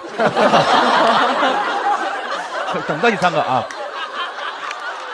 另外一个就是，我自己也会好奇的一个点，就之前，就比如说我们4个人都是爱人，那当我们4个人在一块儿的时候，是不是在这4个人中间会有一个人异化？是这样的，春春，这个事儿我考虑过。我们除了有各自的这种所谓的人格以外，还有一个职业的人格。是的，是的。如果我们4个人在一块儿的话，我的主持人的职业人格会跳出来，强于我的人格。我得现场主持这个场景，不能让话掉下来。懂的都懂，对吧？太懂了，每回一上台就是再见爱人，再见爱人了啊。还有一个信息，你跟家人说你在罗永浩直播间工作，对，为什么呢？因为在山东你不能从事这种第3产业，就是不能从事不稳定的自由职业。对。所以你跟家里谎称在我那儿做了5年直播。对，为什么你选的是罗永浩直播间？因为其实比较稳定，是4大直播间里的老4。但前3个一直在换，所以他就一直是。所以我们老4是千年老4啊，符合我家里人的这个刻板印象。那这个节目播出去，他们不就知道了吗？会剪掉吗？剪掉，专门给他家人看。书恒在我们直播间工作表现一直非常好。我作为这个公司的创始人，想感谢书恒的父母养育了这么一个好的孩子。谢谢。我每年都会在罗老师直播间买点东西给家人，说是公司发的，因为哎呦喂，有点心酸了。这符合我们的刻板印象。哎，那今年618我们一起播一场好不好？哦，可以，谢谢。来活了，就完全坐实了嘛。可以，本来也是嘛，本来也是，对，是。我跟脱口秀就是玩玩，跟脱口秀就是玩。是是平时还要工作的，我好工作很饱和的，老师老板。行，那618专场我们俩一起。可以可以，没问题。和老板直播有什么感受？习以为常。公司也经常碰到吧？对，咱们在公司走廊里也经常打招呼，只是没一起播过而已。他们说618那个时间点不合适，那后边还有个818，可以跟节目播出时间配合起来。2位对818直播有什么想法？看他喜欢什么，因为他是个 I 人嘛，所以他能把什么样的讲好，或者有热情去讲和推荐给消费者什么样的东西，这看他吧，我这边好处理。向你推荐一个 idea， 我不知道您会不会感兴趣。idea 不是 idea， 没有儿化音，英音美音都不儿化。来接着说。我有一个点子。点子。我们接下来要请上来的又是一位新人，他的生活经历非常有趣，而且他的标签也非常有趣。来都来了，掌声欢迎小蝶。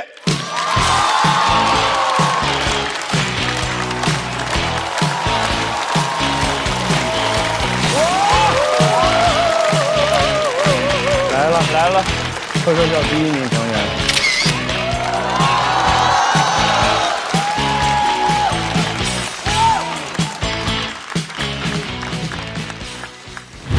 大家好，我是小蝶啊，蝴蝶的蝶。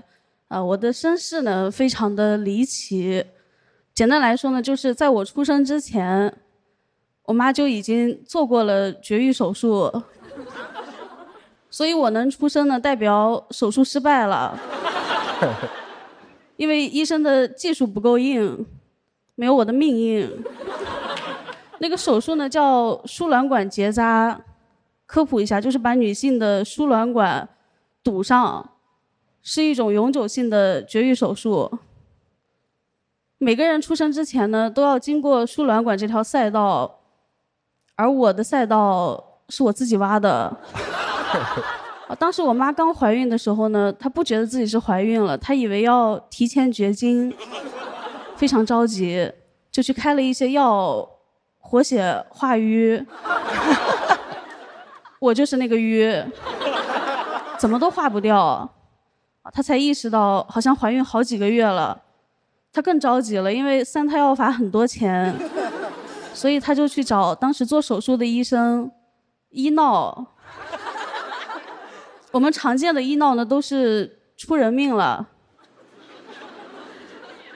患者家属在那大喊：“还我孩子命来！好好的人怎么说没就没了？”我妈去找医生呢，也是出人命了。她说：“把我孩子还给你。”好好的人怎么说有就有了？医生没有见过这种场面，他以为我妈不想要这个孩子，就开始劝说：“孩子来都来了。”万一留着有用呢？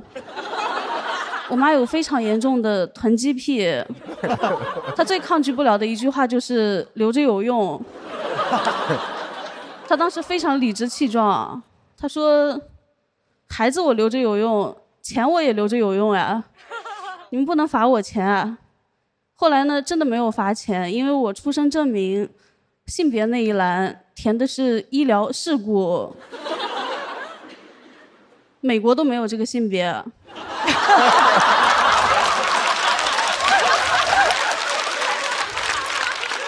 我一出生就是个法外狂徒。然后关于我出生的这些故事呢，在村里广为流传。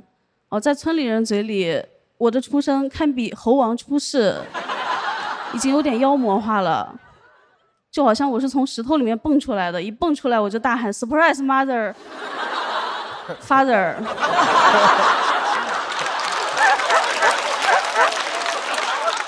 从村里人嘴里呢，我还听说我的出生引起了家里的原住民，也就是我的哥哥姐姐，他们的不满他们不止一次的问我爸妈说，他以后都住在我们家吗？所以呢，后来我爸妈商量了一下，决定把多出来的孩子捐给需要的人。简单来说呢，就是找个好人家领养。领养代替购买。其实我也能理解，因为我爸妈年纪都比较大，我妈当时身体也不好，有点贫血，想回一回血。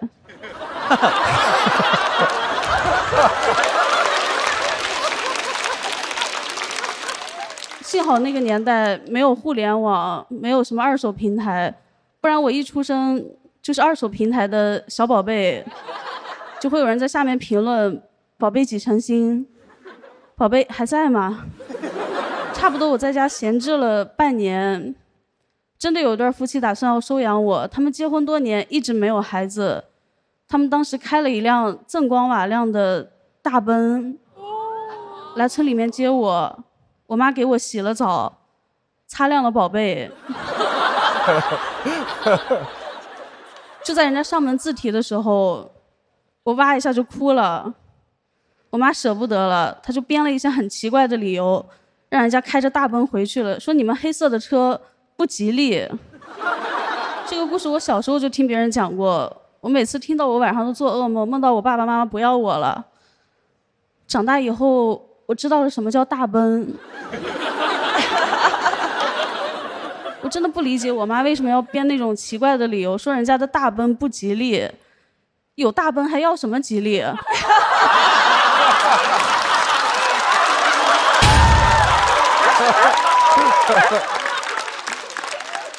我问我妈为什么要后悔，她说养了半年养出感情了。当时我在她怀里面哭得太厉害了，我说有没有一种可能，你把我放上那辆大奔，我就会开始笑。我真想回去把我的嘴堵上，我就跟她说你别哭了，你再哭你妈可就要你了。就这样呢，我就成为了一个农村3胎家庭最小的那个成员，孩子都流向了不需要孩子的家庭。我妈真的有非常严重的囤积癖，家里留着有用的东西也太多了，她还留着我哥哥姐姐小时候的衣服，所以我一出生就失去了穿衣自由，也获得了穿衣自由。我从小的穿衣风格可盐可甜，非常复古，穿的都是古着。但是我刚上1年级，我就继承了哥哥姐姐小学初中的所有书本。我哥哥姐姐根本就不学习，他们的书太新了，我妈舍不得扔。所以当时的场景呢，就是我穿着我姐姐的衣服，拿着她用过的作业本，站在教过她的老师面前。这个场景非常诡异，我感觉老师都懵了，是不是当年教过的那个差学生回来索命了？而且呢，大家都说什么教科书是最权威的，但是我一点都不相信我的教科书，因为那几年呢教科书改版了，我用的是上个版本。怎么说呢？鸟巢都快盖好了，我书里北京还在深奥。我上课就像在玩一个游戏，叫找不同。别人书里面太阳系有8大行星，我这儿有9个。有一次检查课文，我才知道那篇课文他们的书里面要全文背诵，我这儿只需要朗读一下就好了。所以呢，当时虽然大家用的都是人教版的书，但我是老人教的，我上的是 old school。我也跟老师去吐槽过，我说我爸妈给我用的是旧书，当时呢，老师就随口一说，哎，你要原谅你的爸爸妈妈，他们也是第一次当父母。说完他自己都沉默了，他不沉默我都没发现，我用的爸妈也是别人用过的，他们是3手的，都已经第3次当父母了，而且还是知3当3。不过好在后来呢，上了5年级，我就拥有了全新的教科书，因为义务教育普及了，书本费免了，所以呢，托举我的不是我的家，是我的国家。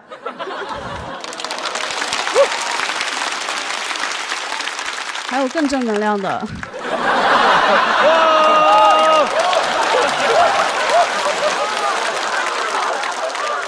后来高中呢，我考上了全国100强高中。高1开学的那一天呢，我真的特别开心，因为我知道家里面那些留着有用的东西，我再也用不着了。幸好我哥哥姐姐没考上高中。然后那天呢，我妈也非常开心，她到处跟别人炫耀说：“你看我就说吧，留着有用。”我说：“管你留着有用没用，我的人生可要全新起航了。”我就讲到这儿吧，谢谢大家。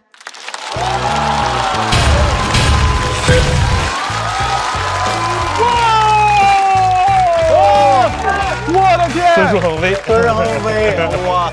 小蝶锁票倒计时。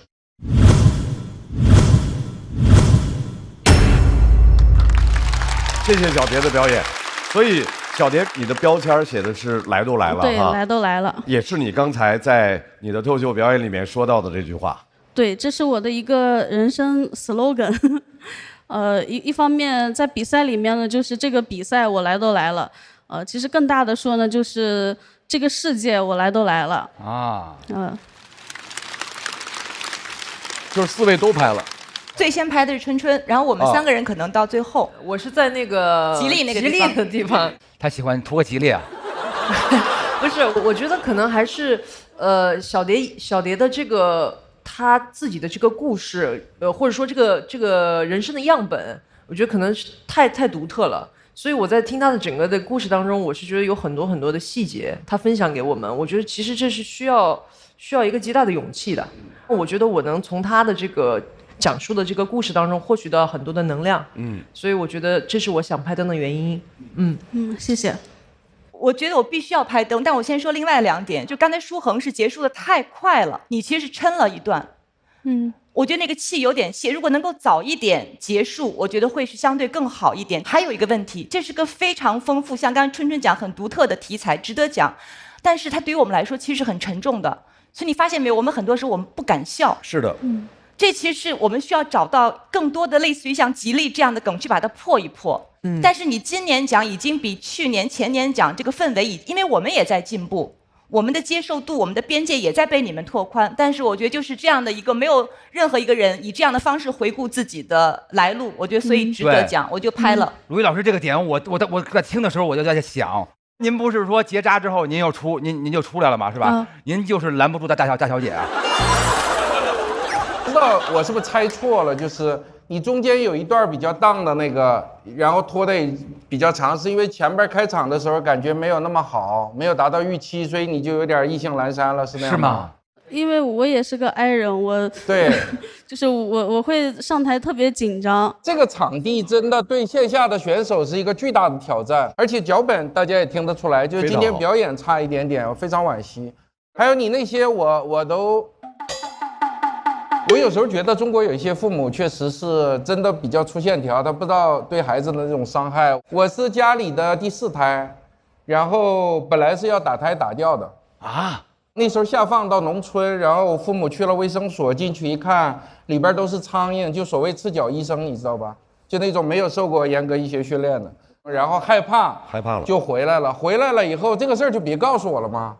我长大的过程中一直说本来是不想要你的，对，他们会一直重复对告诉我强化这个东西，所以让你产生很大的负担。我是到了给父母伺候的很好之后，我才彻底摆脱了这个。所以我觉得你随着你高速的窜红走红之后，在父母面前找到那个尊严以后，这个事儿是可以化解的。对，可以化解。杨先生啊，哎，我特别想听我们编剧老师的评论。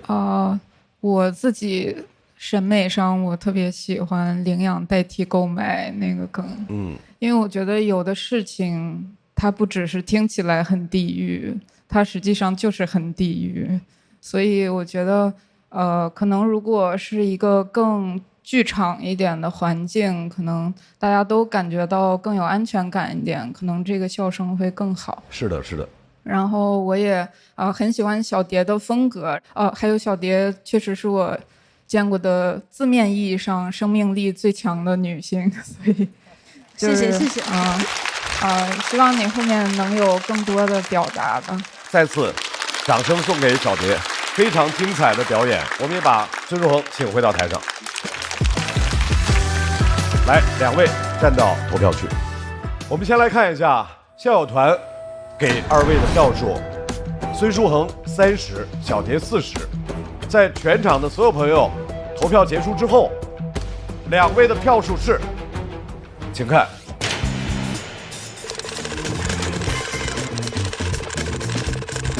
我觉得应该差的不远，对，差不多有可能。但我个人还是偏向孙书恒多一点点。我偏向小蝶，应该会很接近吧？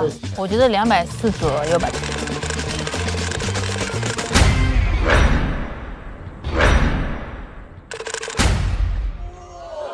小蝶234票。都不低啊！啊，真的很接近。恭喜小蝶进入到晋级区。等等，等等，等等，等等，等等 ，hold on， 这就用了，这就用了啊！当当当！啊！哎，哇！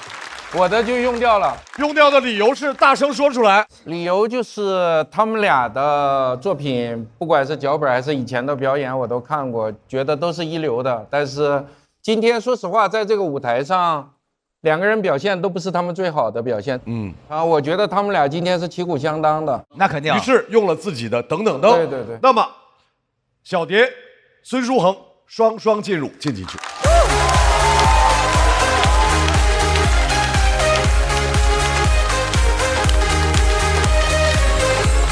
孙书恒现场发挥的有一点打了折扣吧，85折之类的，反正就是不是他最好的水平。这个时候第一场搞的没有达到他理想发挥，我就特别着急。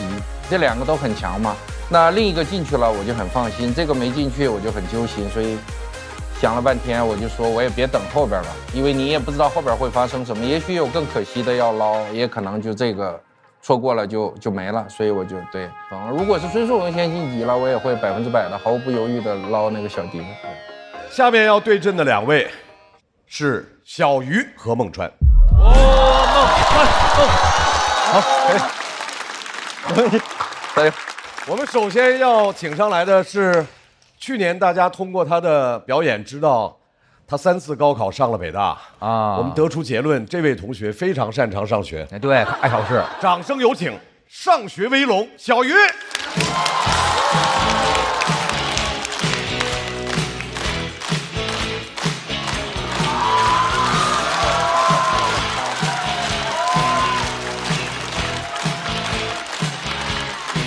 哎 ，Hello， 大家好，我是小鱼。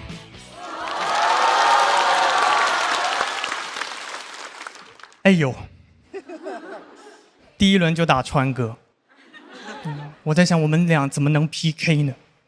孟川小鱼，川渝一家亲呐、大家还记得我去年分享过我高考参加过3次，最后1900分才考上北大的故事。今天再跟大家聊聊我最近的生活。我学的是预防医学，现在大5了，马上准备本科毕业。虽然我水平一般，但我还打算接着读研，因为我这个专业就是本硕连读，不读白不读。但大家放心呐、我不是那种4+4。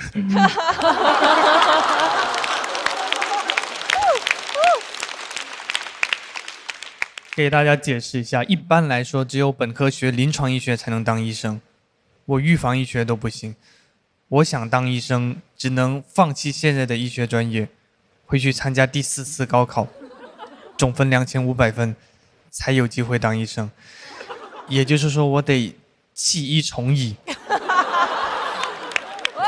我这个专业是5+2哈，就是现在大5自己去找导师面试，双方都同意就可以继续读研了。我当时给很多老师发了邮件，不改内容，只改称呼，很有效率。但我水平一般，很多老师都婉拒我了。只有一名姓王的老师迟迟没有回复我。还有一线生机，我就又给他发了一次非常诚恳的邮件，他回的也非常诚恳。他说：“谢谢小鱼同学，2封邮件均已收到，但我是李老师。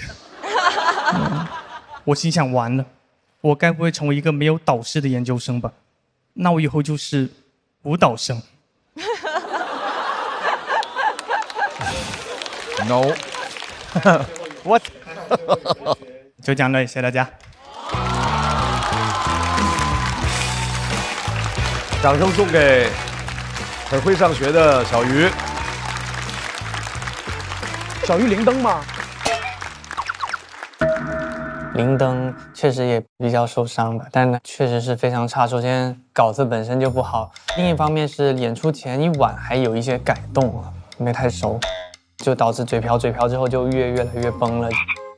预料之中，但比预料的差一点。小鱼到休息区，和小鱼要 PK 的这位朋友大家很熟悉啊，虽然他一直没有考公，但是千万不要忘了，他骨子里有山东人的血脉。所以他经常会有新动作，掌声欢迎孟川。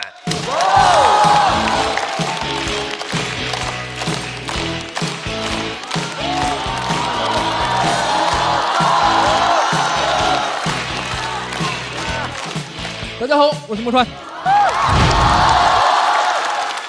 山东艺人。我是今年唯一参加节目的总编剧了。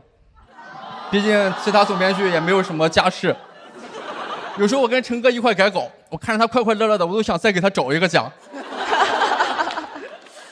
今年过年，我是带着一大家子人一块去泰国那边过的年。当时那边正好闹绑架案嘛，但是一看机票酒店也太便宜了，想着就去呗，反正一家人也在一块儿。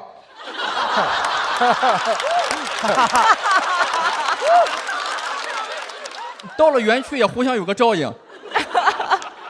我跟这帮朋友们打了个招呼，他们说那边现在很危险，你一下飞机就会被拐到缅北去，索要高额赎金。这样吧，你先把钱放我们这儿。感觉还没到泰国，已经遇见缅北的了。我爸他特别怕去泰国吃不习惯，他带了3斤驴肉，15个驴肉火烧。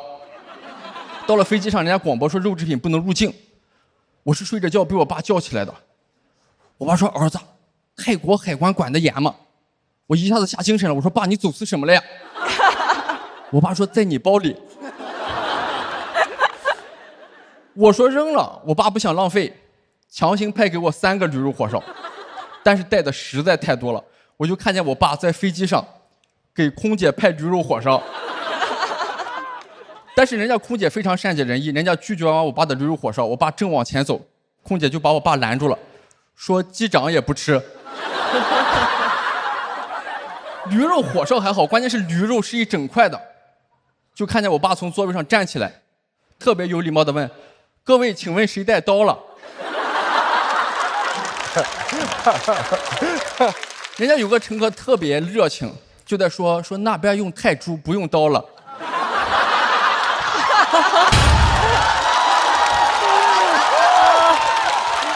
什么玩意儿？就很破的玩意儿，但是孩子厉害。生的他妈怎么说他都不扔，这人吃多了驴肉确实是酱。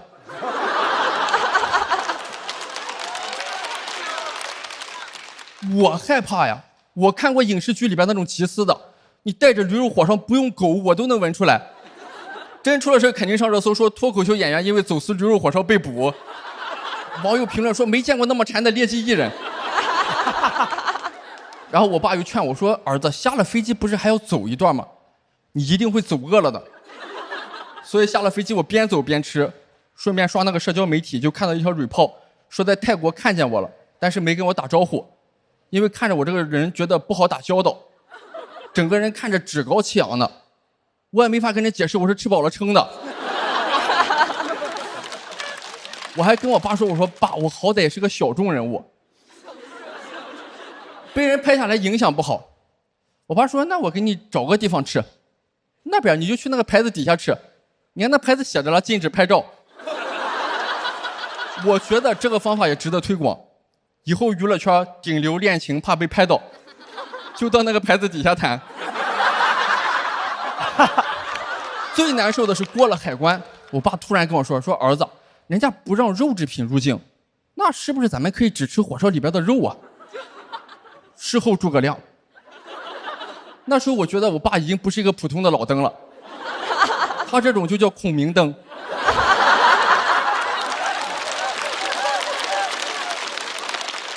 这个事儿也让我觉得山东人民有足够的智慧应付海关，那应该也能应对关税战。我甚至觉得山东人的眼光，咱们都放得更长远一点，别光盯着国内这点编制呀，跑出去啊！考公务员咱们能考不过美国人，到时候岗位上的人祖籍都是山东。50年内取消托福雅思，200年内山东出一位美国总统。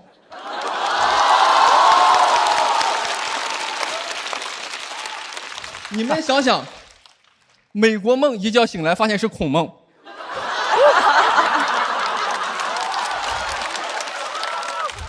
很有可能到时候总统竞选，一个黄种人，甚至都有可能是我后代。一上台，我有一个梦想。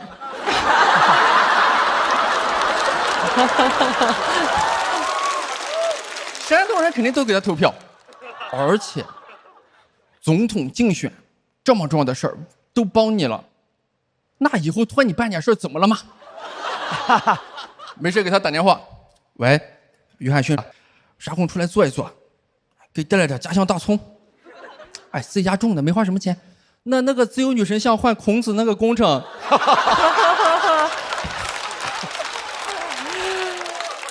我觉得就应该大力推广《论语》，这都不叫文化入侵，这就是文化下乡。所有国家都是 country 嘛。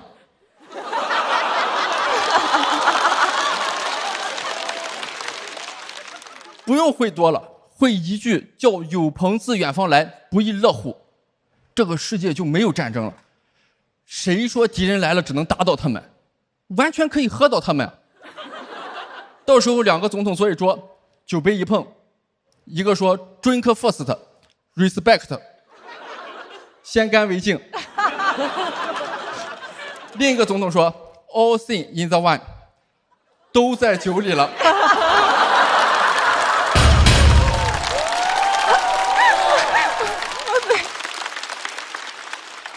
全球化已经不行了，那就干脆试试全山东话。美国 America 鲁 A，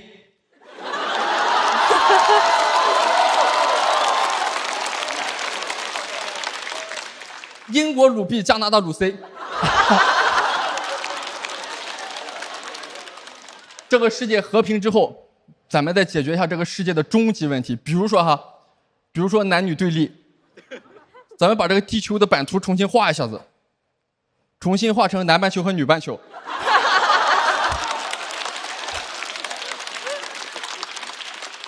而且不是粗暴的一分为二，老祖宗教咱们了阴阳嘛。到时候这个分界线上，就放那些想谈恋爱的，那2个点上，就放一些男男女女。小鱼每年都能遇到最强的对手。傻小鱼用这么狠的刀吗？哎呀，我觉得天下大同就在山东。甚至大同都不在山西。这人已经疯了。希望大家早一天在全世界任何一个地方一下飞机就能收到短信，好客某国欢迎您。讲这么多，谢谢大家，我们传。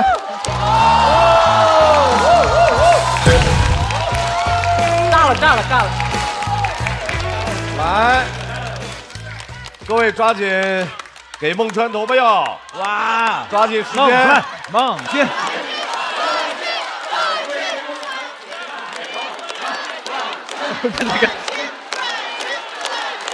第一期不是最顶的了，那不就？哎，我觉得他还挺好。我是山东大同人。别光，各位别光管嘴，手动起来，别光喊投票忘了。来，孟川的锁票倒计时开始。再次掌声送给孟川。孟川，你是怎么？是不是山东人这次动作有些过大？对，真的是太厉害了啊！我觉得孟川太强了，他强到什么程度哈？大家可能没有，我刚刚都没有意识到。后来我回过头去想，他其实是带着我们，他指哪儿我们看哪儿，于是我们就忘了他开始带我们是要去泰国的。可是我们都没进泰国，我们只到海关就停住了，是的然后就转向山东。是的，他凭借自己超凡脱俗的编剧能力和他非常棒的舞台的炸场能力，让我们完全忘记了我们出发是要干嘛去的。我对于所有的脱口秀的当下性，我觉得非常好，哪怕就是浅尝辄止。这就是功力嘛，对对，非常非常好。好的，孟川已经疯了，这个人，后来连天下大同都得是山东的了，就这个人，哎，你当时写这个时候，是不是自个儿已经那个脑内激荡到自个儿已经就是疯了？就是可能写段子的时候前面没那么疯，但是一直叠就到那个状态了。我能体会到这种他后来写到这个点上的时候那个嗨劲儿，尤其在我们这舞台上，很少会出现这种狂想类的脱口秀。我有一个梦想，山东成为美国总统。我有一个梦想，天下大同就在山东。我有一个梦想，那个自由女神像换孔子那个工程都在酒里了。小鱼回到台中，我们来看一下，校友团给出来的票数是孟川比较大幅度的领先。在全场所有的观众投票结束之后，小鱼和孟川的票数是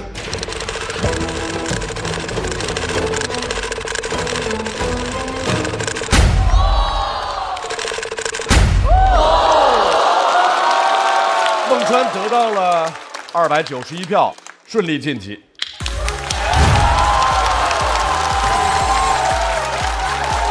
甩了130几票，还得是老将，老将太猛了。哎呦，哦，来了，太厉害，太厉害！哎，去哪儿哥？不比赛了？哎呀，我们家又要出国玩，都是我爸带的吃的。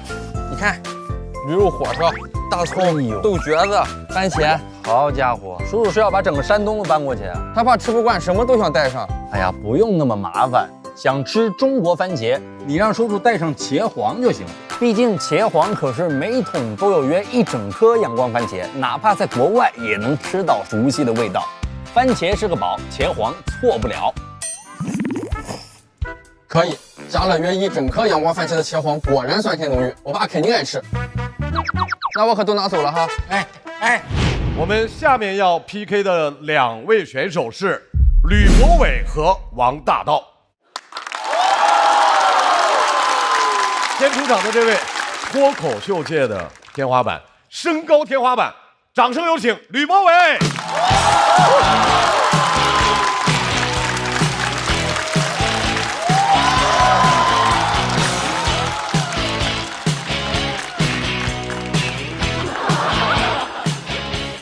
哎 ，Hello， 大家好，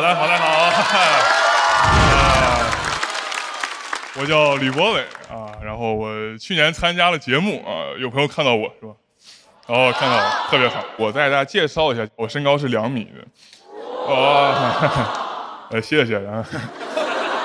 但是怎么说呢，就长太高，真的，就像我的标签说的一样，就是你这个四肢发达，别人很容易就想到下半句就是头脑简单，就很多人觉得我不聪明是吧？哎，真的，几乎所有人都这样觉得。我活了20多年了。从来没有一个人给我取的外号是什么聪明大个的，你知道？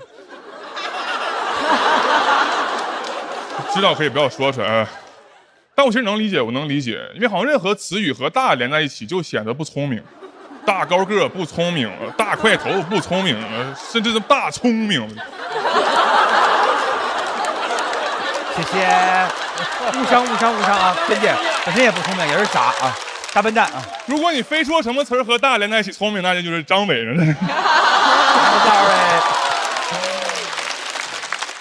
有一次我去面试啊，然后面试官问我一个问题，我不知道，加上面试我有点紧张，有点结巴。我说我不知道啊。那个面试官对我态度突然就变了。哎，你们去面试被人夸被人骂都很正常，你们被人哄过吗？那面试官突然就哎呦没事啊，不会没事，不会，我们还下个问题哈。下一个问题啊，今年几岁了？我当时有点生气了，我可以没有工作，但我不能没有尊严。我盯着他，我说你什么意思？他把简历递给我，我低头一看，我那个出生年月日确实写错了，写成200年6月10号了，1825岁吧，一个东汉末年的双子座。谢谢大家。真的挺冷的，发挥的一般，发挥的挺不好的，感觉就是收获了一个斗志吧，感觉要好好搞，下次见，朋友们。下面这位选手大家一定要注意了，嗨，怎么了？因为他的表演非常特别哦，需要大家认真的体会。让我们掌声欢迎王大刀。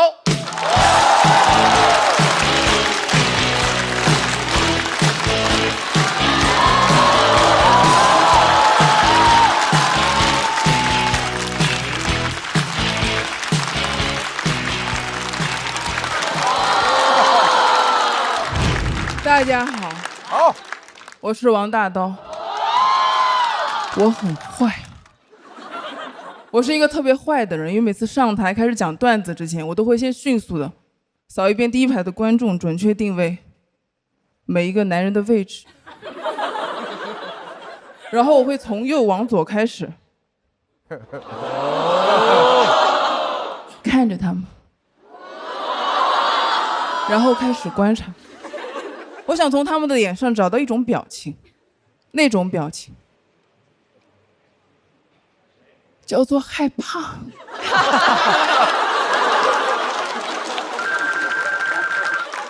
现在对待男性的态度已经非常独特了。今天想跟大家聊一下我跟男性的一些故事。其实我从小开始不是这样的，其实我从小开始，我很喜欢男的，非常喜欢。我从幼儿园开始就有喜欢的男生了。那是一个幼儿园的午休，我去找他，我想邀请他和我一起午睡。但是等我找到他的时候，他已经躺在我最好的好朋友小宁的旁边了。那一刻我特别难过，我想为什么？为什么？你知道小宁很好，但是为什么？我想起我们吃幼儿园好吃的小炒肉，小宁吃到好吃的小炒肉。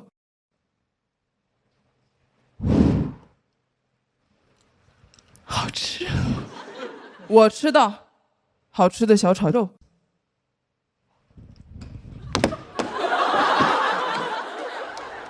我说，好出色的畜生。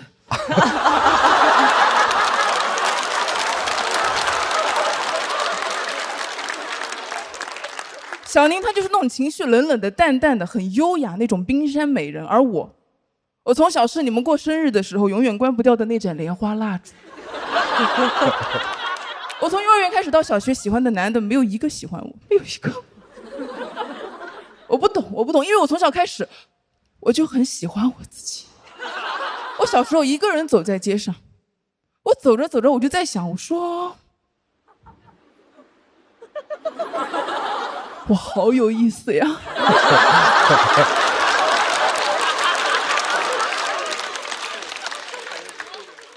但是那些男生好像不懂我的性格魅力，我不怪他们，因为我觉得如果他们的认知还不够，他们就是不能欣赏我，他们审美认知不够而已。我想让他们提高一点，快点提高，所以我要扩大我的性格魅力，拓宽他们的审美边界。我要做一个性格暴露狂。在学校的走廊上，如果有男生和我擦肩而过，我就直接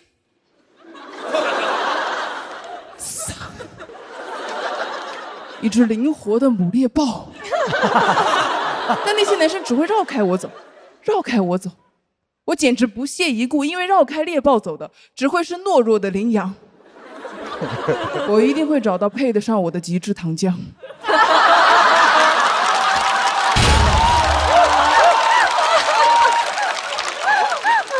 但是我快大学毕业的时候，我发现我遇到的男人全是羚羊，没有糖浆。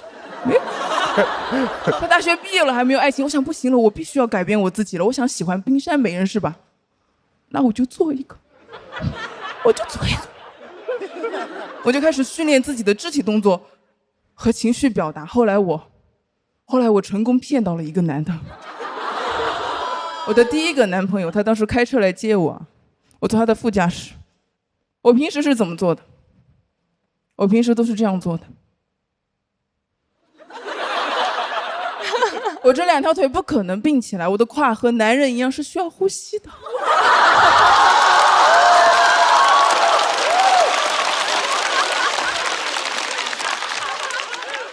但是一个冰山美人要优雅 ，elegant。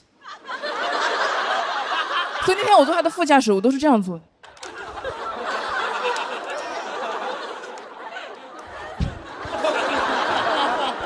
我的背挺得超级的直，我这2条腿盘在一起。安妮海瑟薇演的《公主日记》里面做一个真正的淑女就是这样做的。第一排的女生全部给我学起来。我们去商场逛街啊，试衣服，很多人他都会这样穿，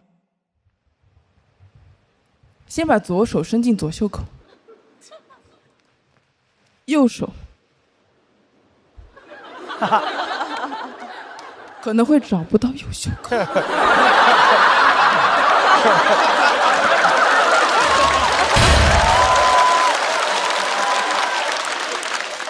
不要这样穿，这样非常的不优雅。我从来不会这样穿衣服 ，never。我都是这样穿的。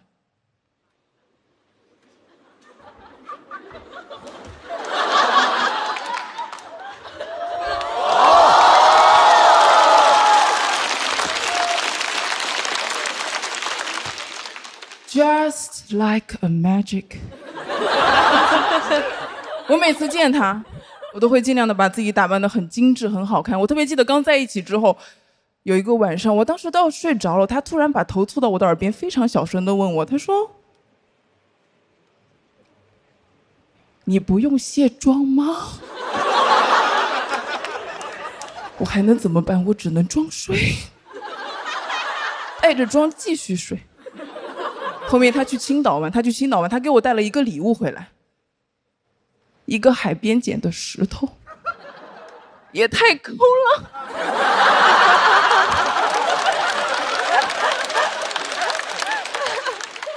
但是一个冰山美人是不能这样说话的，要优雅，要冷静，要神秘，没有攻击性。我说怎么带了一个石头回来？他说因为你的英文名叫 Stone 啊。我说老子现在开始叫 Diamond。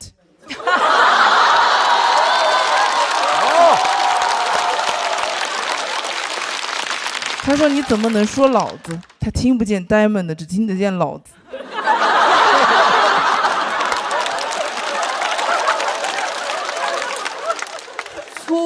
粗俗早就像呼吸一样自然融入我的血液当中。我在那一刻，我终于明白为什么那些冰山美人总是话很少了，因为话说的越少，老子混进去的概率越小。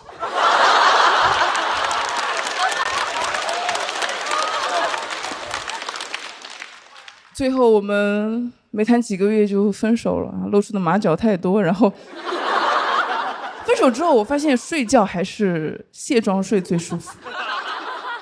然后有人听了我这篇稿子之后，他就问我，他说王大刀，你想表达什么？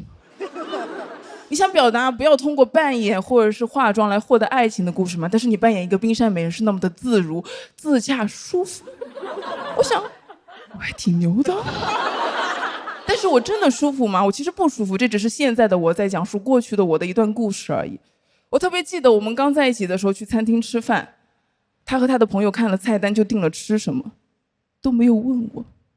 我也很喜欢吃东西啊，为什么不问我？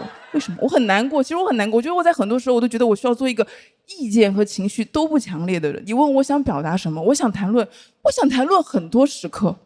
我想谈论大学的时候，一个人走在步行街上，一个变态老头骑着自行车绕着我画圈，他盯着我说要看看。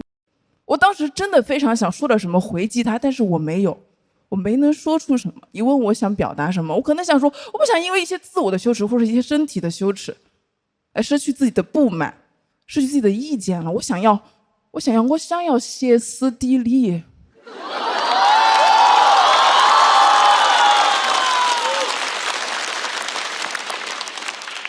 I wanna be historical. I wanna scream. I wanna shout. I wanna cry without any guilt. I don't wanna keep silent because of my shame and the education that I received. 我也希望有一天我会用四川话说那些不说英文啊，就是刚那些东西一个梗都没有，但是你们听得很认真，对吧？Just like magic， 谢谢大家，王大头。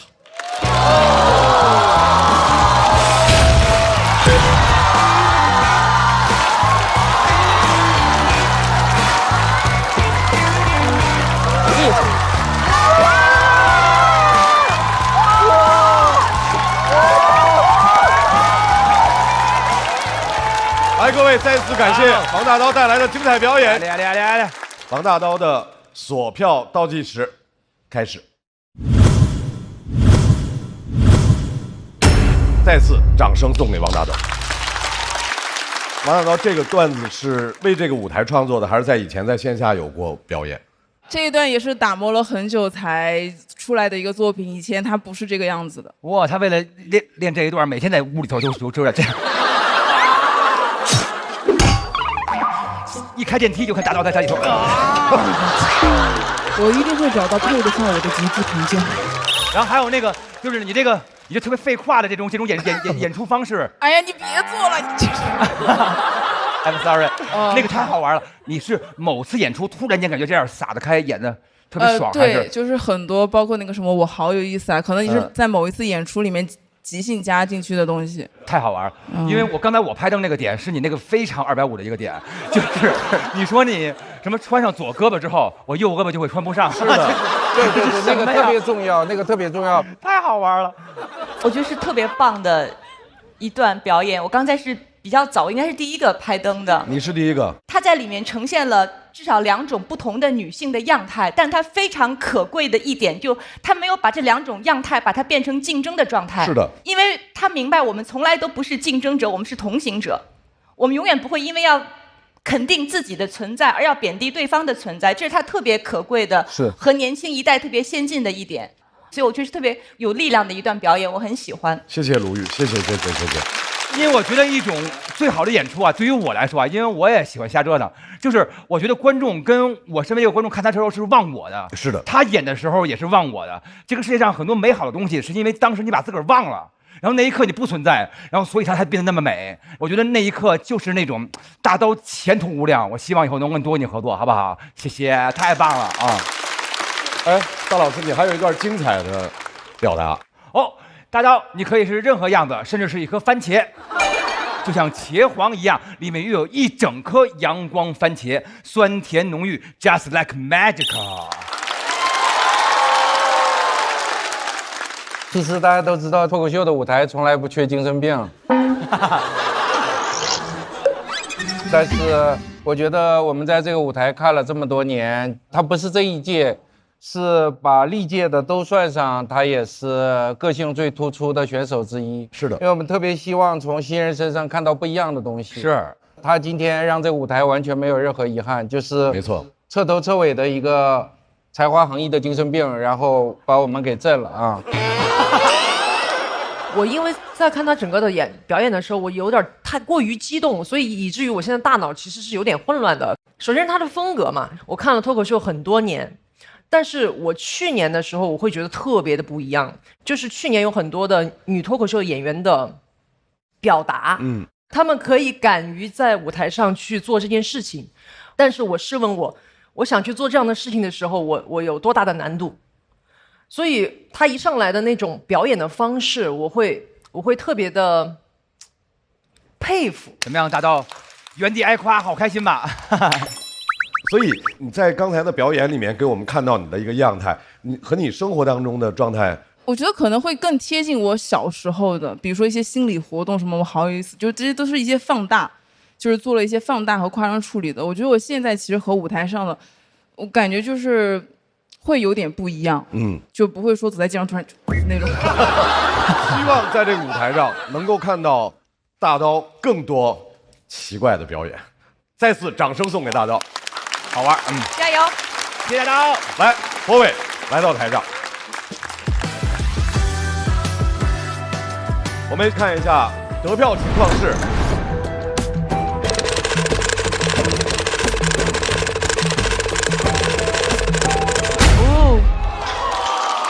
恭喜王大刀263票进入到晋级区，博伟加油！先在待定区等待最终的结果。厉害了！炸了！太好了！我第一次听完我是很震撼的，因为其实有的感受那种羞耻感、那种自我怀疑，有的时候你压抑的太久，你甚至不知道你自己想表达的是这个。但大刀特别直接的讲出来，然后他虽然羞于用我们日常使用的语言来讲，但他用英语讲的时候，我还是能感受到那种特别真诚、特别摇滚的内核。I wanna scream, I wanna shout。就感觉看他的演出很像在看一篇短篇小说。那是一个幼儿园的午休，我去找他，我想邀请他和我一起午睡。就你看到了结尾之后，你会想马上倒回去再看一遍。当众孤独，布莱希特，他在台上整了一场单人实验话剧。他身上甚至有一种歌剧演员的感觉，就是他在台上那种状态，像是在表演一些歌剧或者话剧的独白，就是那个张力特别强。第一次看，我特地忍到他跟我对决的时候我看的，震撼 ，magic， amazing， crazy， unbelievable。王大刀也是艺术家，这不是艺术家吗？这不是，这我的不是艺术，这是我的不是，不要扯这种。因为我以前在线下演的时候，很多人会对我有一些否定和质疑的声音。那今天演的时候，在上台那一刻，感觉观众非常好。大家其实上台的时候，他们都会很就是给掌声、给尖叫、给欢呼，就是那种拥抱的感觉，然后你就会感觉很幸福。我现在坐在这里，我觉得不真实，就感觉整个像一场梦。然后突然有个人会扇我一巴掌，说王大刀梦醒了。接下来这组要 PK 的2位是 Kid 和王小利。